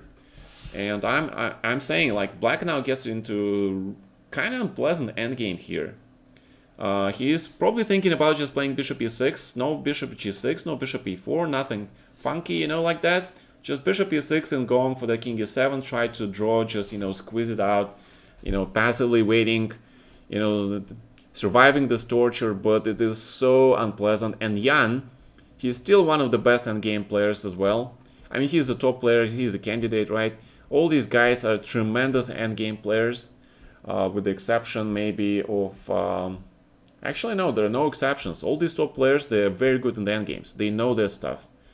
All right, Giri hasn't started yet, so we've seen some lines with bishop g6, right? We see some line with bishop e6, and there's nothing to comment on. You know, white is gonna try to poke with some weaknesses. You know, push these pawns on the king side. Ideally, push them on the dark squares. Okay, so we have rook c1, check. Okay, the idea is if bishop d1, then sort of bishop c2.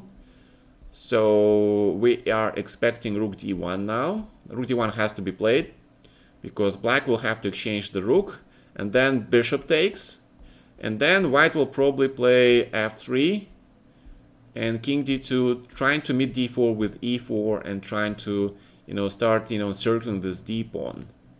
So that is actually pretty smart move by Nakamura here. Exchanges favors the defending side, right? So rook c1, you know, throwing in this move is actually smart. You know, exchanging this powerful rook on d4, because of bishop d1, then actually bishop d1 is interesting. Yeah, bishop c2. I was thinking about bishop c2, but after king d2, we exchange everything on d1. There's e4.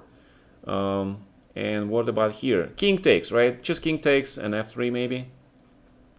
Maybe king takes. Yeah, but if king takes and then king d2, d4, rook c1, d3. Not so clear. All right, are these guys started yet? No, these haven't started yet. So all right, so let's see this. Check rook d1. I was thinking king takes, but then if you play f3, then rook c8, right? So, but if you play king d2, then d4, and we're looking at this endgame. White rook is probably going to c7, but black has this check, another check, and basically he just, you know, kicking this king, and now king f8 and rook c7, rook e7. This is a draw, right? This is a draw. So, so white really has to take here on d1 with the bishop. Let's see the difference here. Bishop g6 and f3, rook c8 now is being met by king d2, controls all the squares, right? And if you play d4, then after e4, this pawn is weak, extremely weak. So he cannot allow that to happen. Okay, so bishop takes, very good. And now it's just bishop e6 and king d2, yeah. So, yeah, okay, so now black has very realistic chances to make a draw. His king just gonna walk to d6. Rook gonna go to c8. The bishop endgame, the way we saw it, was basically a draw. So maybe black can survive this. Yeah, queen's gambit are notoriously difficult to kill. To smash through. f4. Wow. Jan is going all in here. Yeah, he's sort of like saying, like, you know, I kill you. Yeah, he's going. So I'm pushing all my pawns, but what is the point? If f6, then f5. Okay. Bishop f7. And bishop f3, I guess. King e7, rook c1, king d6. What is the white's plan here? I don't see how white can win this. I do not see it. I don't think it's like really that impressive, to be honest. I really don't like a f4 move. You're committing your pawn structure like really hard. The idea is you actually do this minimal pawn movements, sort of, you know, play 50 moves, then make a pawn move, and then play another 50 moves. That's when I say torture, that's what I mean by torture. And right now, f5. Ooh. these guys are like not afraid of anything.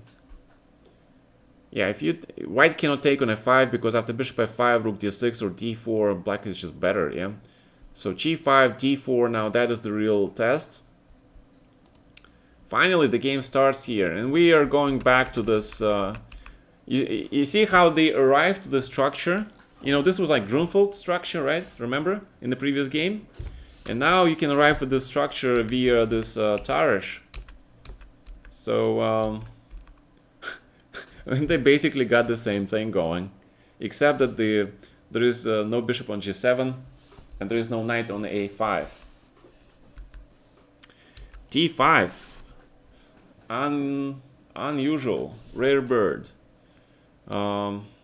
Obviously, you don't want to take on d5 because the bishop on d5 will be very strong, right? So knight c5 or knight f6 comes to mind. Probably knight f6. And then we can have this bishop d3, e5, knight d4. Remember, this match was like a draw, right? Because Giri won his previous game. So I think it's equal now. Let's take a look. Giri draw, right? He lost with white, and then he won with black, right? So actually Giri can just go for a draw with white here, yeah, and then settle the matter in the Armageddon game. That is the plan. Knight c5 actually makes sense because knight on c5 is a nice outpost for the knight, right? Nobody can kick this knight out unless white wants to exchange it, and rook fe1 has to be played, of course.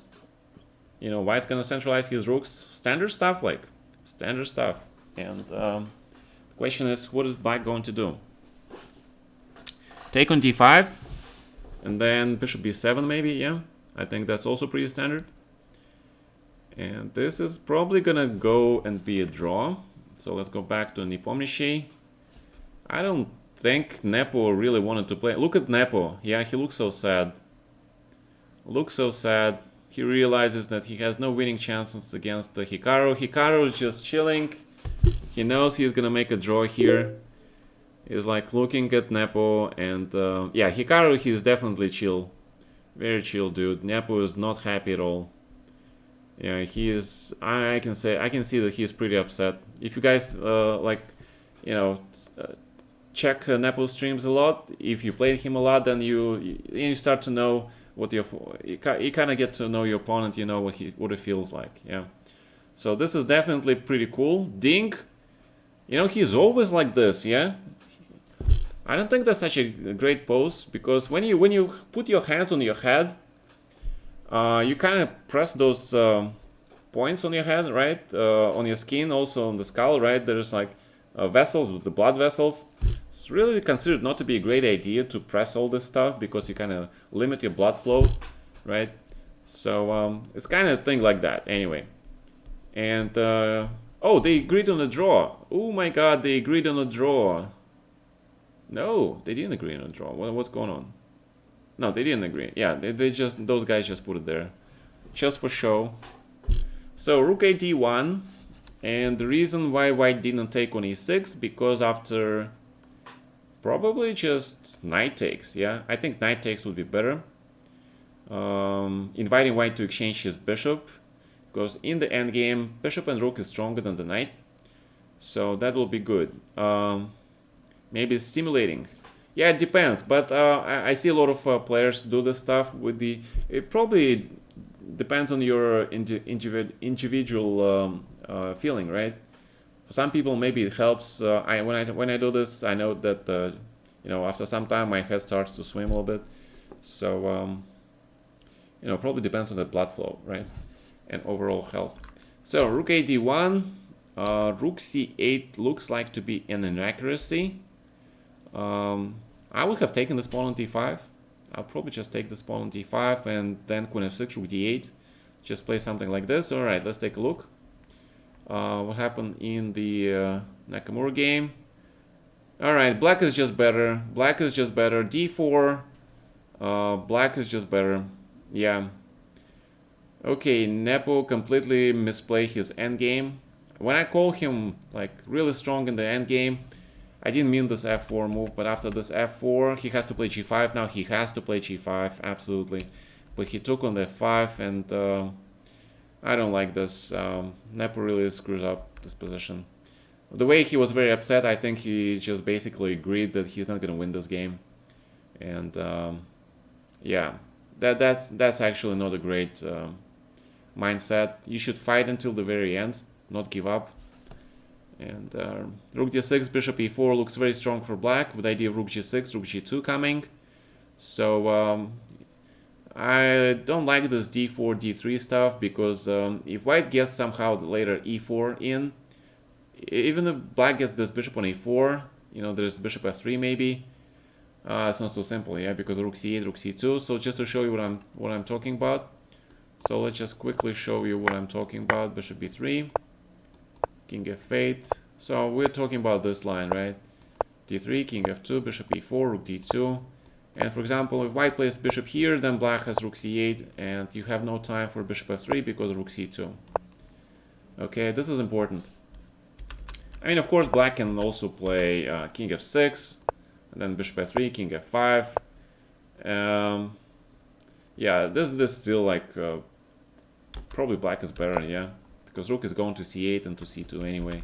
So black is better after d4. If he plays d4, he's just better. King f2 probably, no, king f2 cannot play. So I don't know. I think Nepo might lose the second game, but I think Hikaru's gonna offer a draw. I mean, Hikaru's a cool guy, yeah.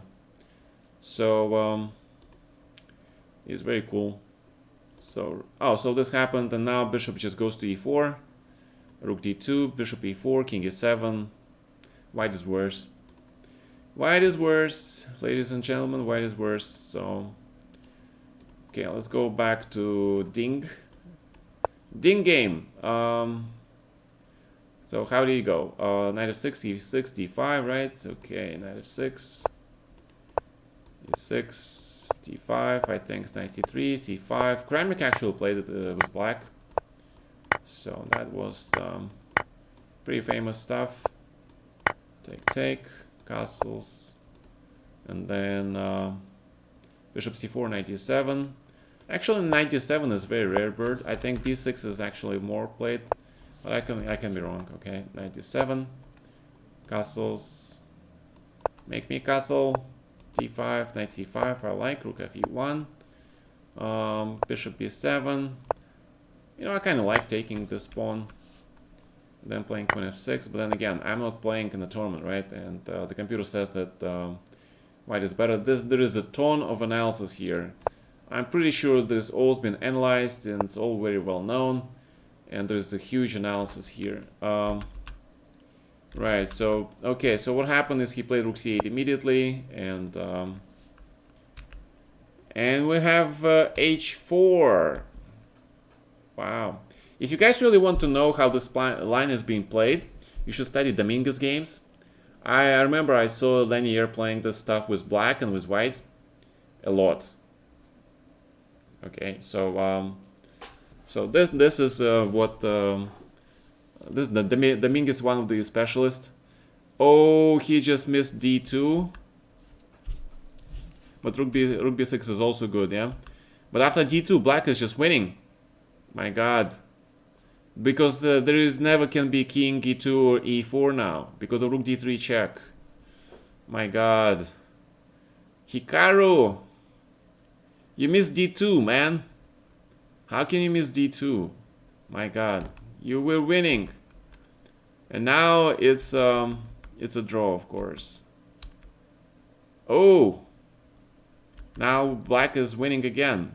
All right, so what is the best line against your a4 in Najdorf? The best line is e5. Yeah, Dominguez, right? e5 followed by actually somebody played it in this tournament, I think. Yeah, check some Geary lines. I think Geary played it with black. No, not Geary. Somebody. Yeah, there's e5, bishop e6 line, and black is doing fine. Yeah, a4 is tricky line. I never liked that e5, bishop e6, straightforward. I think somebody actually played it in this tournament. So yeah, I think Yeah, he's just gonna check him probably, make a draw, king e7. Oh, it's just checking. Alright, so Hikaru is much better, he has more time, he's a pawn up, he's better. Yeah, okay, so we're gonna stop looking at this game because it's not interesting. We're gonna look at this game now. H4, preparing actually queen. Yeah, queen f6 is standard, right? And black wants white to play e5 to open this bishop, because this knight on c5, he'll be blockading this d pawn later, and black doesn't really want to take on d5 because not allow that white knight to get to e5 square. So this is the reason for queen f6, queen g5 is a computer line, but this is going to be endgame, which is probably going to be a draw. So we see queen e3 being played, and now of course is the huge thing. I was never a fan of these positions. Now these positions I find boring. Probably, you know, you got to learn this. Well, positions anyway, but you know, I don't know. Knight a4, probably never a good idea here. Just rook cd8 maybe. I'm not sure about this computer rook c8 move though. Why is black going here? Because he wants to take on d5, right? Prevent that ed5, but then that rook looks kind of funky there. Not sure. Did Giri win a game now at least? Yes, he win. He has won a game. If you want to avoid the Neem zone, not sure you can avoid this variation. d5, knight c3, c5. Yeah, that is correct. If you're playing this, probably you cannot avoid it. So you gotta study it with white, yeah. So study Dominguez games. I think he is one of the best specialists on this line. Now that Giri Dinka playing this, I'm quite surprised. So black eventually took this. White has to take with a pawn, because if he takes with the bishop, it's absolutely nothing. So he has to take with a pawn. So now we got the game. Black is probably gonna play rook d8, right? Oh, a6 and b5. Get this bishop away from c4. That's interesting. But I don't like this. I don't like this because d6 is now possible, yes. Which is why I kind of liked rook, even though a6 is the first computer line, I like rook cd8, preventing that d6. Alright, so let's go back here. Is Nakamura still playing? King f4. g6 has to be played, and then just draw, yeah? g6 just draws, just exchanging this pawn. Alright, so let's go to the board. What happened here? We saw h4, queen f6, here, take, and then d6.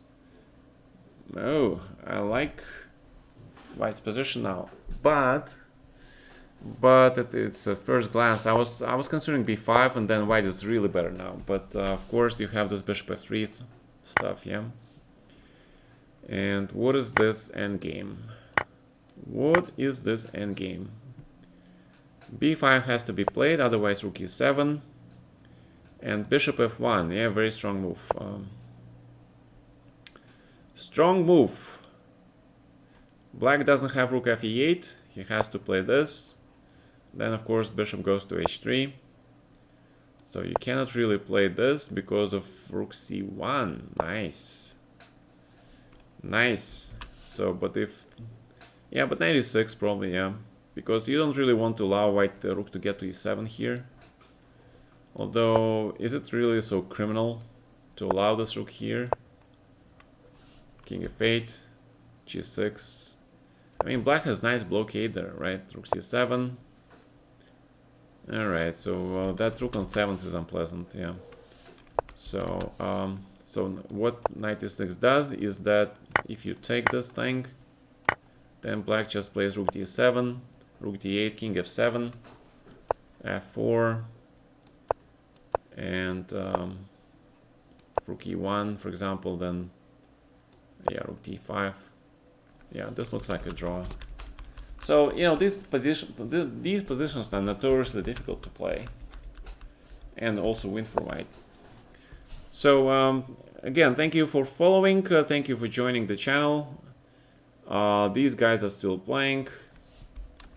Rook a3. I'm not sure why Hikaru let him just grab the pawn, I guess. King g5. Now white is sort of symbolically better, yeah? What is going on? I mean, rook b6 is a draw, of course. Rook b6 is a draw, but, you know, at least now white has something, yeah? He has some sort of moral authority. He's saying, my king is more active than your king. So, I don't know. So, a6. Maybe d6 is not that accurate. Let's analyze 95 here instead. Right, b5, and then bishop probably goes to e2 now. Because if you can get your, yeah, bishop g4, a lot of tactics involved. Can you take this pawn? Good question. Bishop g4, then f5. And bishop f3. It looks pretty good for white. Should be a large advantage. So you probably cannot take this pawn. Queen d6 is most logical, right? And then you have bishop f3. So if rook e8, then I don't understand this bishop h5. What is this thing? Well, g6 I understand. Now you have holes, and then knight goes to g4. So wait, but if rook e7, knight c4. This is a mess, yeah. So I kind of like knight e5 more now. It's just, you know, better multi-purpose move. I like queen d6, preventing that bishop still goes here, probably. And we're gonna reach this position anyway. Knight c4, bishop f3 first. And then f6, knight c4. This looks like a draw to me, though. Right, rook d8. So this is how you basically analyze your openings. You sort of look at all these different types of positions, type of structures, and computer too strong. Yeah, computer is extremely strong. I agree. Very strong. Oh, so they still play this, yeah? My God, they still play this. Ooh, bishop e1. Are we gonna see this rook and bishop versus rook now? So bishop d5. No, but if bishop moves, then king walks to f6, and that pawn on f5 is gonna be gone, right? And of course, rook endgame is complete draw. So if bishop d5, then king g7, king f6, just draw. All right, finally, it's a draw. Okay, so we saw h5. This is really aggressive move by Giri. I don't understand this move though. I don't understand this move. h6, of course, and what is the idea? Is white trying to play g3, bishop h3, and then knight d4, 5? Sorry. It's just this game is boring me to heck. And I'm literally falling asleep watching this game. Okay, so this is draw. And let's go back here. So h5 has been played. b5, bishop f1, h6. And time. Ooh, Giri down to 3 minutes. If he continues to play like this, he can actually lose this. Yeah. Bishop on f1, putting your pawns on the light squares. What are you doing, man? That pawn on h5 is not going to be weak. I'm pretty sure he wants to play knight e5 here, but... and then what? You still have to play g3, right? And then rook here. Queen d4 maybe. Rook e7. See, this pawn on b5 is now taking the c4 square away from white. But now queen f4, for some reason black is doing... And then rook e3. Absolutely weird position. I don't understand this position. I don't understand this position. I admit it. Why isn't this like a Lucent position if you trade bishops? What? Going back to Hikaru's game. Yeah, this is... Lucena position is when you have rook and bishop versus rook, right? And then you have king on the 6th, bishop on the 5th, and then black king is cut off on the 7th rank, right? Yeah, but this is just draw. I don't know why they're playing it. Lucena has the white king in the front of the pawn. Ah, that one. You mean rook endgame? I don't know. Yeah, I mean, it's absolute draw. Bishop trade is a draw for sure. This is also a draw. I'm not sure why Jan is playing this. He's probably got upset earlier with something. That's the only thing I can guess. Bishop e4, rook f3, anything draws. Probably. So we're not gonna take a look at this game. Rook fd8, a very purple move. Let's find out. What is this purple move? Why is it such a purple move? 95, right? And rook fd8. No, rook fd8 immediately. What the heck was played? Oh, rook d4 was played. Okay.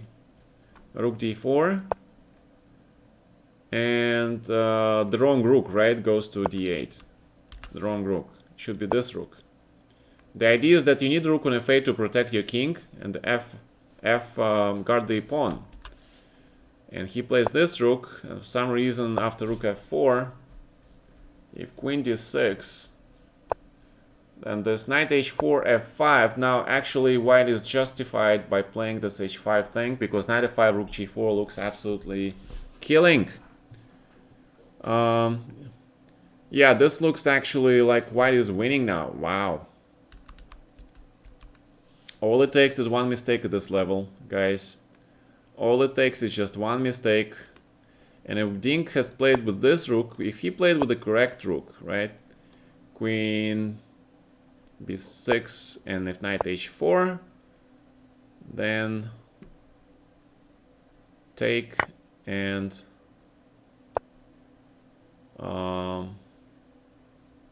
this is the only move, yeah? You gotta kick this knight out. I know, it's the only move. And black cannot probably take this. Well, he can, but after rook f6, it's just tremendous initiative, yeah? So king h7 and knight f5. This still looks like plenty of play there. Pretty dangerous for black. So rook f4, maybe queen. Yeah. This is the reason why this rook had to go. This is the reason. Right now, this square is taken by this rook. And if you play with that rook, now you have bishop c8, and you deny this f5 square for white. And now black is better because you cannot, white cannot exchange this knight. He's just worse now. This is clearly worse for white. So let's see. So rook d4, rook fd8, and yeah, but rook f4. I mean, it's incredible. Yeah, rook f4 probably had to be played. Yeah, I mean, what's the difference? Bishop here, bishop e6. The difference is 97 check, and if king h8, then you have this. You still have 97, right? 97. Rook goes somewhere. I don't know where. Then it just. Ooh, rook f5. Computer bullshit. And if this, then of course, then it's just queen e8. It just looks crushing. Yeah, so you see how it is important to note the differences. I mean, Giri probably played it with this thing in mind. He really wants to play knight h4, but he decided to get a waiting move. But queen on d2 is now not that great. It's not that great. Now black can just play rook e8 or rook d6. Because of rook f4 now, basically you can just take on d5 even, yeah? Basically. I mean, queen on d2 sucks. Yeah, queen on e3 was much better. Maybe knight e5, but then I think even this move, yeah? Rook f4, rook d5 again. And black should be okay here. Rook f7 with rook e5. Yeah, queen. Yeah, rook f4, knight h4 was just advantage to white. Yeah, so he missed it. You know, it's incredible how many chances Ding gets. Did these kids finally make a draw? Yeah, they made a draw. Okay. So we're looking at the last game here, and they're both down to 3 minutes and 5 minutes. And you guys have to realize this position extremely difficult to understand. Rook c1, probably queen d8. Yeah, and that pawn on d5 is, I don't like white position. I don't like white position. So what's going on? Rook d6. Wait. Queen d2, rook d6, rook c1. And now queen d8 has been played instantly. Black is going after this d5 pawn. So 95 or something. Queen b4 maybe, yeah? Queen b4. The idea is if you take on d5, then rook c5, this nice little trick works. And then of course black plays simply knight a4.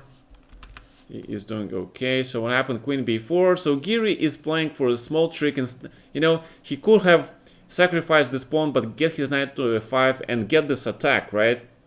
I didn't know we could play the garbage semi-Tarish line for a win. Check Dominguez games, guys. I'm telling you, Dominguez plays this stuff. Yeah, I think he had some wins. Kramnik also played this stuff with black and white also. Yeah, Giri just playing for a trick. Oh my god, Ding! Oh my god, Ding loses. Oh my god. Oh my god. Guys, black has 7. Oh, he didn't. Okay, thank god. 94. Alright. Thank god. My faith in Ding has been restored. Yeah, so he played knight a4. He didn't blunder. It's just me. It's just me. Relax. Knight a4. Knight goes to b6 to d5 now. Yeah, white is back. White is worse, yeah, but he's sort of back a little bit. He's not blundering a piece at least. Yeah, but white is worse. He's gonna lose the game with white. You know, this is incredible to me. This is incredible.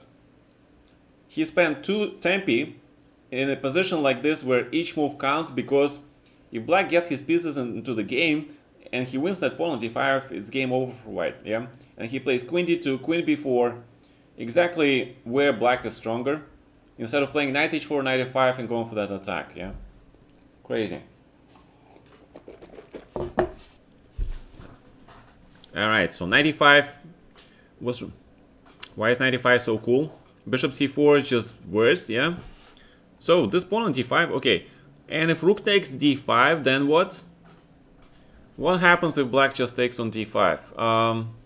I know what, yeah? Take, queen e7, queen e8 check. I think that was the white trick. But of course, after this move, so yeah. So there is no rook d5 here. That's... You know, Giri is playing for these tactical traps, right? Tactical stuff. Look at this. Queen e7 and white wins, yeah? I mean, this is a childish tactic. That's absolutely childish. So bishop b7, of course, preventing that stuff. And now the threat is to take on d5. So he's playing for... thank you for subscribing, guys. I got you all worked up, yeah? No, we don't want Giri to lose. Come on, we don't want Giri to lose. Now that he won a first game in his tournament, we actually want him to win a match, right? So let this be a first match victory for Giri. So we are rooting for Giri today, guys. All right. I mean, Dingy, he's okay. He's a cool guy. He had a lot of wins. I think he won some matches, but Giri didn't win a single match. So we are rooting for the underdog. Rooting for the underdog. Oh, you're rooting for Ding. Ooh. Is that because Chinese rice is so cool? I wouldn't want to see Ding lose that way. Yeah, that's true. That is true. It would be pity, but I don't know. I kind of rooting for Giri here today, just because the way he played that endgame, it was so artistic. You know, it was so great. It was a great piece of work. It was a great work of art. That's what Giri created today. I apologize. I gotta support the Chinese players. You know, you know, I love China, right? I met my wife because of our common interest in China. That's how we met. Because I went to China a couple of times. She also went to China. So, I mean, I first asked my wife about China before going to China because I knew she went there. And okay, there's a long story, but eventually that's how we met. And I love China. Yeah, it's very cool. I actually went to play there in the doubles tournament there. I was paired with the...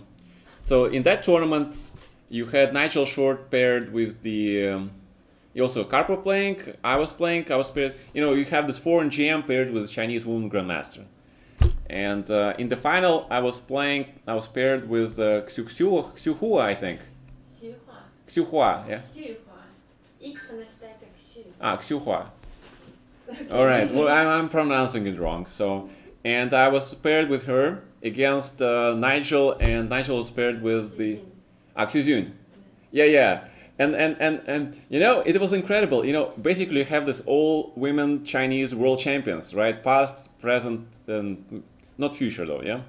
And and then you have this first Chinese women's world champion. You know, she beat Galamo. Not she, I think she beat Xu Jun. Yeah, yeah. So she's behaving like a mafia boss. You know, she's like totally like behaving like a mafia boss because she was the first Chinese women's world champion. Yeah, my wife speaks Chinese. Um, yeah, so but we, me and Ksyuha, we won that match, and Xu, she was not happy. She was not happy, and then you know I'm looking at the game. I'm showing my wife the game, and my wife's like, you know, she's very timid and she's suggesting some moves. And this Xijun girl, she walks up and says, "Since he's your," At the time, I wasn't your wife. she wasn't my wife yet. Yeah, and she tells my wife like, since Gata is your like boyfriend, you're there to suggest this rook sacrifice move. And I was like, It doesn't mean you allow sacrifice, bro. yeah. And she says like, it doesn't mean that you're allowed to suggest a rook sacrificing move. And I was like, okay, all right, yeah. So you know, a lot of interesting stories from China. Yeah, but I kind of, you know, I kind of root for Geary here. So I kind of root for Geary. So bishop c4, he found this move, very nice move, right? I think it's the only move that keeps the balance together, because if you play knight b6 and bishop d5 and white plays queen c5, and we get a piece entanglement here. It's like I have no idea what's going on here. I really wouldn't want to be black here. So, but if you don't take on d5, then what, right? So maybe queen c7. But then you get this all sorts of dangerous ideas. If white gets knight to e3, he will protect the pawn on d5. He will also threaten knight f5. So if, you know, white gets knight to e3, you know, black might be in trouble, yeah? So maybe bishop d5 does look good here. I don't know. So let's see. Let's see what Dink comes up with. Maybe take on d5 now, yeah? It's the same thing. Bishop b3. Ah, this is forced line. This is forced line, right? If queen d2, the knight b6, this is forced line, right? And if queen b5, then bishop b3. Ooh, look at this line. Look at this line. Queen f7. And this just, okay, this is a draw. Yeah, this is exciting. This is exciting drawish line. You know, there are different types of draws. They could be exciting draws. They could be boring draws. And Ding is thinking. He is low on time. Oh, he is playing queen e7. Queen e7. Queen e7. Somehow I don't like this queen e7. Oh, it's playable, yeah, because knight c6, queen f6, yeah, you have. Alright, it's playable. I was thinking that you cannot capture this knight because it's a pin and queen protects the square, right? Yeah, this game is very complicated, that's why the GMs are thinking so hard, but after queen f6, I think black's fine here. So queen e7 is actually a very reasonable human move. I like this move now, to be honest. You know, you activate your queen, get this e-file, right? There is no rook e4, because now you just grab this stuff and grab this pawn, just win the game. So white can white really play knight g4 here? Probably not, right? Just grab stuff. So knight f3 back is just too passive. Again, grab stuff, right? So bishop d3 though. Yeah, bishop d3 is very interesting tactical computer stuff. Queen e5 is impossible because of rook e4, rook e8, right? And that bishop on h7. And you're pinned in a way. And if queen f6, then rook f4 just wins. Same thing. You cannot capture this knight, right? So this is why computer plays this queen c7, and black is better now, right? Because you need that bishop on b3.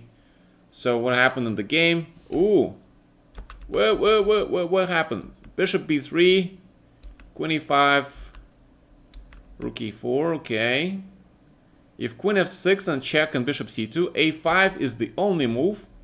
Queen e1 has to be played. Is relayed on LiChess. Yes, I know. Yeah. This is the incredible crossfire game, right? So let's check this out. Bishop b3. Gotta take this. Gotta do that. a5, very important move. Queen e1 has to be played. And now is the question of how is black gonna respond here? Queen h5, rook e8, king h7, bishop c2 check, f5. Are there any mates? I don't see any mates here though.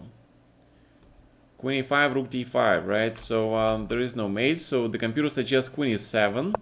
I like this move, and they have to take on t5. And okay, if you take on b7, then it's just a draw, right? Rook d1 check, it's a perpetual. Very nice computer draw. Same thing for queen f8, it's actually winning.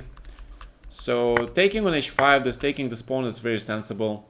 Queen g5 also makes, but it kind of makes less sense, to be honest. So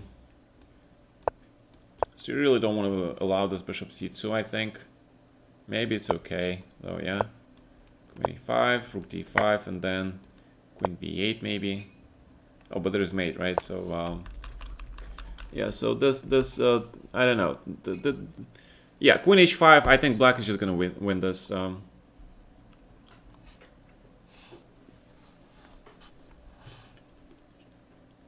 Okay.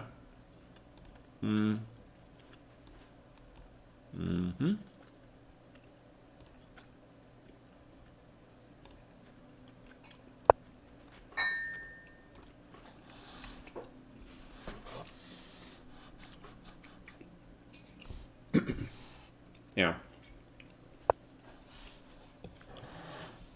So far so good. Rook d5.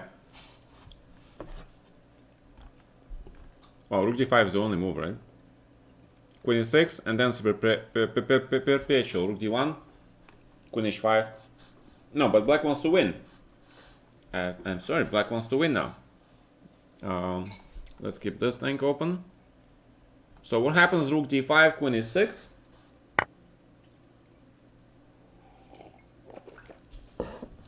Oh, simple. Rook d1, queen takes, queen d5. That's how black wins. Very simple. Rook d1, bishop d1, queen d1, queen d5, right? Knight c5 is the computer stuff. It's hard to see. I mean, obviously, Dean can see this, knight c5, right? You bring your knight back into the game with the tempo. Right. But I think rook d1 is just much more clear. Because white has to take this rook, then queen takes with a check, and if king h2, queen d5, there is the threat of mate on g2, and you're covering the g8 square, you force. Alright, so Ding decides to play more complicated way. I thought that rook d1 was just way more clear when you can just win the game. Yeah, I thought that rook d1, queen d5 was the much cleaner way to win this position, but this is also not bad. It's just you allow white some minuscule chances. So king f6 has to be played, right? We're bringing the queen to f7, preventing all that stuff. King f6 has to be played. Come on, man. There's no other moves. No other moves. Period. All right. Okay, there is this move. Okay, you can do this also. Take. King h2, f4. This also wins. f4, queen d6. I think f4. Oh, f4 is a draw. Oh my god, this is gonna be another draw. Is this gonna be another draw? Oh my god, he found a way to draw this. Ding, you're not geary, man. You don't need a draw in a winning position. Come on, man. Oh my god, Ding is making a geary here. Ding is playing like geary. Come on, and missed the win. Oh my god. My god, Ding, what have you done? See, that's why you need to play rook d1, queen d1, queen d5, and don't worry about this stuff. Don't worry about your king here. Unbelievable. And now there is this queen f7 check, right? It's just a draw. I mean, let's calculate it. Queen d4, actually white is losing, yeah? Because there is rook c7 at the end, attacking both knight and the bishop. Black has to make a draw now. Queen h5 check, just go for a draw. It's the only way he can play. Queen h5, queen t1 is a draw. He has to make a draw. Unbelievable. Unbelievable, guys. Come on. How can you play chess like this? Queen d6 check. More complicated, right? Rook g3, queen g7, not so clear. But king f6 here, there is no single threat. Not a single threat that white can do here. King f6, bring that king, queen to f7, white resigns. Why play this here? Why play this here? Okay, so Dean goes for a draw. My god. You guys glad that we got the Armageddon? I'm not happy. I'm not happy about the Armageddon. I'm pretty tired already. It's also 8 o'clock and we have a Bullet Championship in 2 hours. I need some energy for that tournament, guys. Alright, but hopefully this Armageddon is gonna be... what time control is Armageddon? Is it the same time control? No, I think it's a Blitz, right? Well, you wanted Geary to win. Yes, I wanted Geary to win, but at what cost, yeah? At what cost do we want Geary to win? Yeah.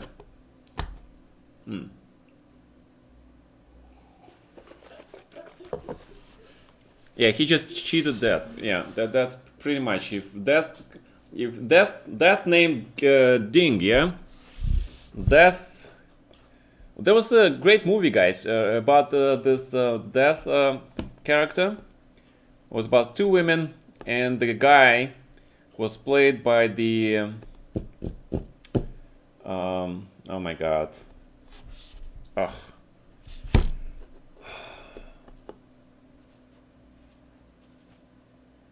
Bruce Willis. Yeah, Bruce Willis. Bruce Willis playing the guy, and so the name of the movie is like Death Becomes Her, something like that.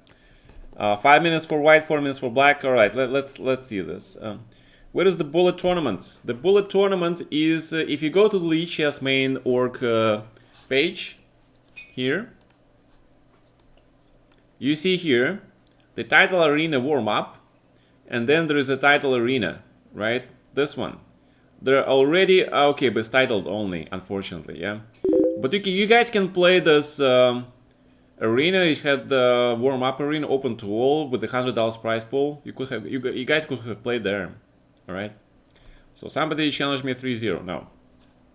You want to challenge me bullet, all right. That's the only way to roll. Invitational Armageddon. We have 5 minutes for white, black 4 minutes. Draw wins for black, colors determined by drawing of lots. Alright, so today is the end of the preliminaries, and then we have the knockout format starting, yeah? It's like one big badass tournament online. So let's see. Let's see Magnus Invitational. They haven't started it yet, yeah? They haven't started yet, so let me see. Alright, let's see those bullets. Show me some bullet challenges, guys. What is your favorite hobby other than chess? I'm playing a lot of games. That's my hobby. Yeah, I'm playing Stellaris recently. You know, this grand strategy stuff game. Kinda like it. I like space stuff. Anybody can challenge me. For a bullet, you get a chance to kill me. Because I'm really bad at bullet. Obviously, I'm gonna play Hippo. Yeah. Hippo. Hippo the bullet. Yeah. Hippo the bullet. Yeah, that's how I play against this F4 system. But okay, thank you for the pawn. Oh, you sacrificed me everything. Wow. I'll take everything you give me. I promise. I promise to take everything, even this pawn. I'll take it too. Ooh, time. Castles. Can I do castles? Probably. Oh, I cannot do castle. Oh my god. I'm blundering d takes e6. Oh my god. I have blundered. You should have taken that pawn e6 and e7 check, man. I blundered that. That was so bad. That was a big blunder. Ooh, alright, let's just grab this. This bishop on g5, it's a really badass bishop, yeah? It's kind of badass. Oh, you want to mate me now? Okay. Run. Oh, I cannot do this. I cannot do this. Wow, I lose. I lose. Very nice. Good job. All right, maybe not yet. Yeah, maybe not quite lose yet. I thought I was losing, but I'm not losing immediately. Queen. Ooh, time. Time. Time is money. Oh, rook. Of course, rook takes. Of course, you take. Okay, but I do this, and then I have check. Oh, bishop f6 wins for you. Does it? Bishop f6, king g8, queen g3. I have to play king f8, right? Bishop g7, king e7. Probably I run, yeah? Yeah, that was a well, for the Blitz games, I played all the time. I don't know. I don't know if it's sound or not, but I played. Alright, so more practice for the bullet. Alright, let's go.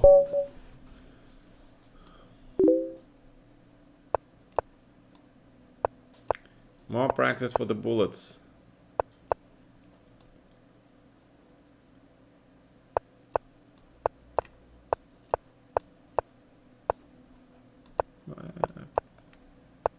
Okay, all planned pawn movements are complete. Now we are going to play. Okay, let's go kamikaze. Let's go g4, h5. Let's go kamikaze style. Why not? Yeah, this is only a practice game anyway. So the idea is I sacrifice stuff here. Just basically so I can sacrifice stuff, okay? Grab.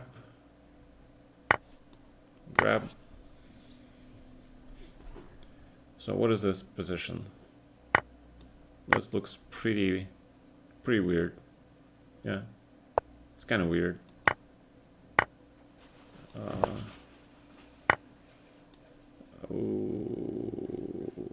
Oh no! I want to. Fine, I'll take it. Oh, queen e2. Of course you have queen e2. Of course you have queen e2. Oh, it's also a bullet. So knight f3, not happening. Ooh, no time. No time.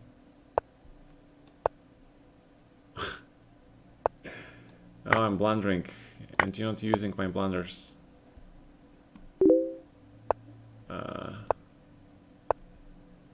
You're a cool dude, man. Grab. Ah, good job. All right, so have they started yet? I don't see the game. All right, good job, man. Good job.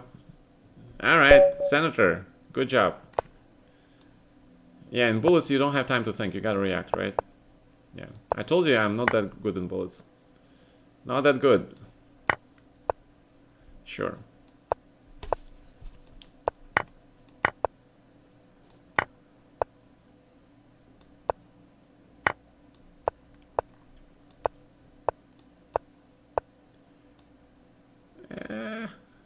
Well, what is this knight? My knight is a disaster. It's a disaster. My knight is a disaster. Whoa! You spent only like few seconds on this, right? But you blundered. You blundered, man. You blundered this move. I know it. Admit it. You should have played knight a4, knight e4, of course. Of course. So check. 96, queen e3, anything, queen d5, whatever.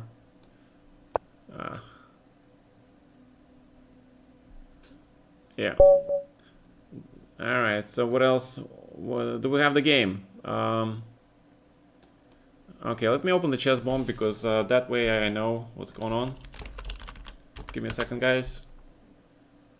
So Magnus. Oh, they don't have it yet. Yeah. All right. So So they don't have it yet. So thank you for training me bullets. Thank you. Ooh, London system and bullets. Oh my god. Who invented the London system? I'm gonna kill this guy. Alright, playing this on bullets. Terrible. Terrible. My French is gonna be bad. D5. C5. Attack. Attack. Knight C6. Chat is the best. Yeah, that's true. You guys are the best. You know it, right? You guys are the best. The absolute best of the best. A3. Go boom. This is kaboom. Check. Oh, I think I'm winning, yeah? Okay, good. Anything here? Nope. That means more bullet time for you guys. Right. Alright, so let me play d5, wherever move you're playing.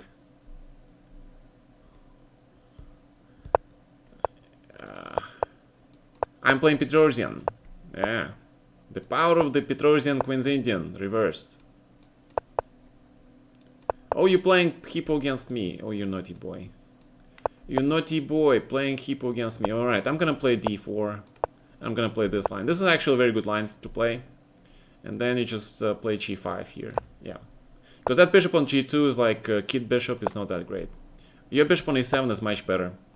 Alright. This is actually one of those lines which is good against Hippo. So if you're facing Hippo, this is the line you must play. Highly recommended. Okay. I don't know what you want. You want to give me the square for b4. I like that. I like that square. Thank you very much for the square. I don't know, bishop f7. No time. Time is ruining the game. Boom. F3. Ooh, I tricked you. Maybe. Well, maybe not.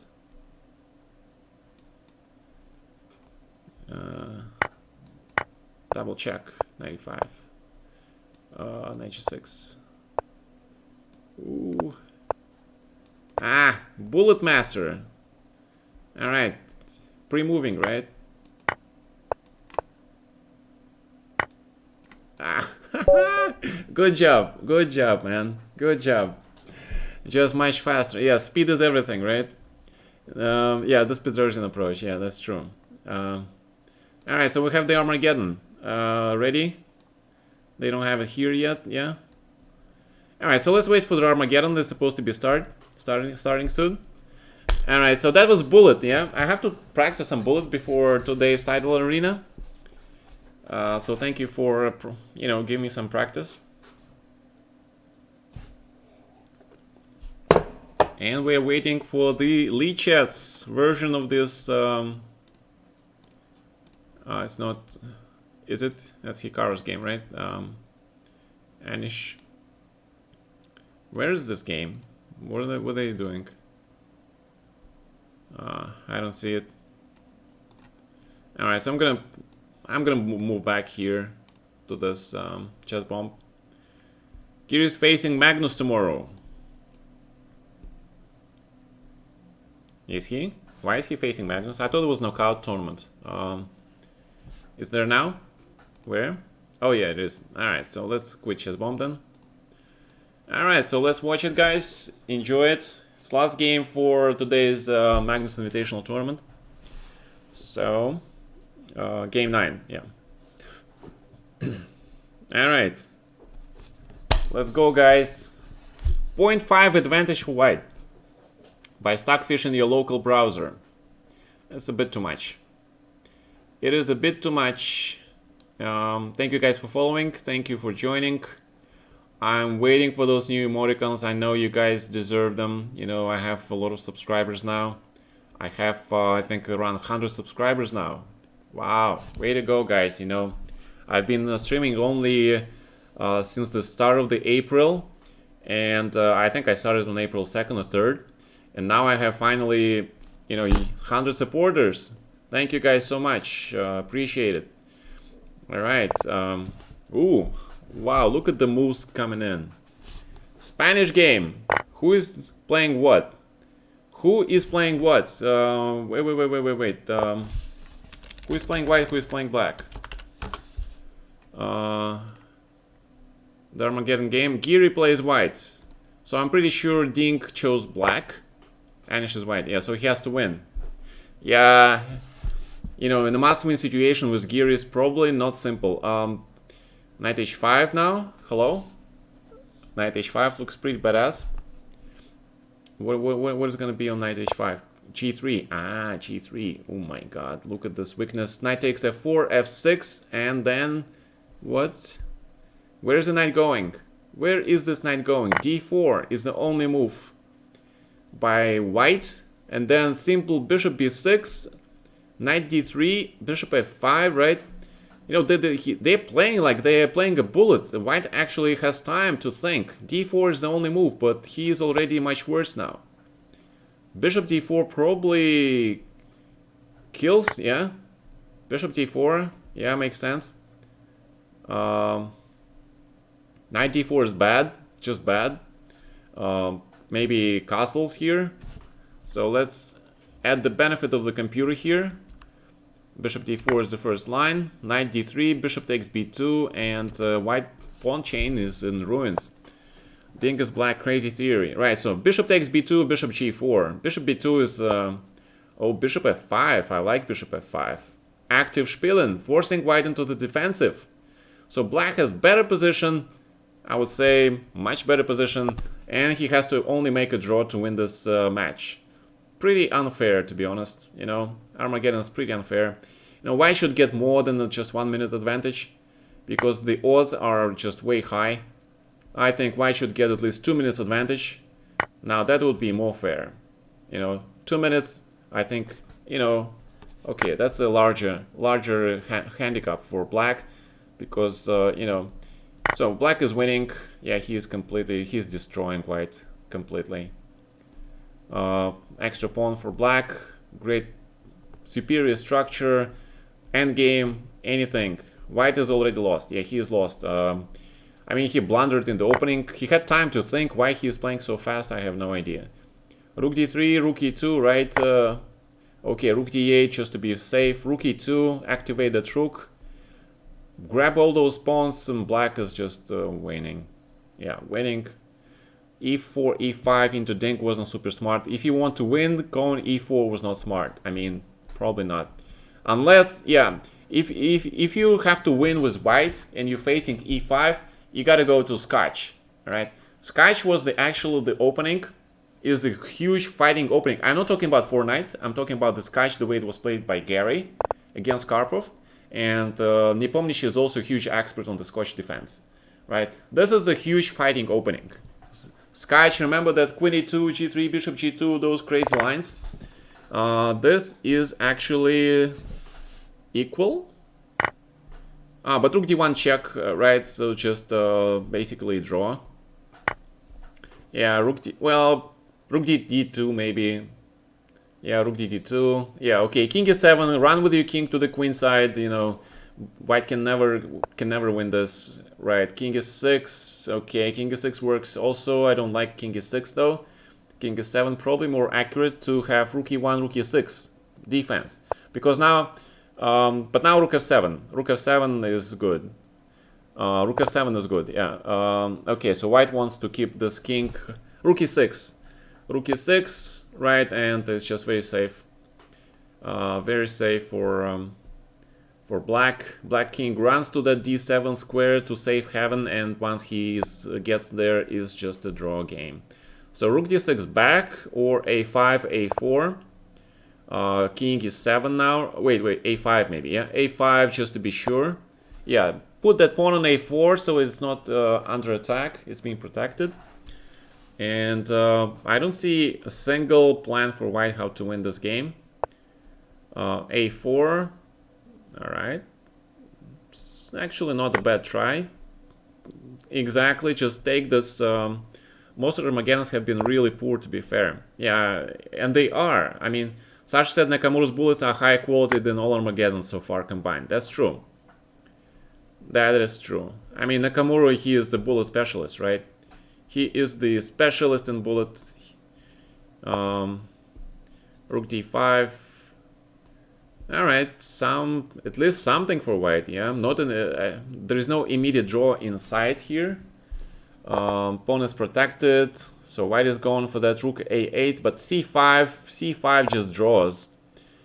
Ooh, giving white chance to do this check on d8, check on e8, check on f8. Ooh, this is actually starting to get really dangerous for black. Okay, but rook c2 is a threat, right? And that rook is under attack, so okay. Black manages to successfully exchange pair of rooks, because if rook leaves, then rook takes c2. So white has to accept the inevitable. Maybe take on d5 and play rook c5. Yeah, because rook takes c2 is coming. Rook takes c2 is coming. Yep. All right. Rook f8, king d6. Basically draw game. Basically this is draw. Yeah, this is just dead draw. Absolute dead draw. Just there is no draw that even. All right, it's just dead, absolutely dead draw.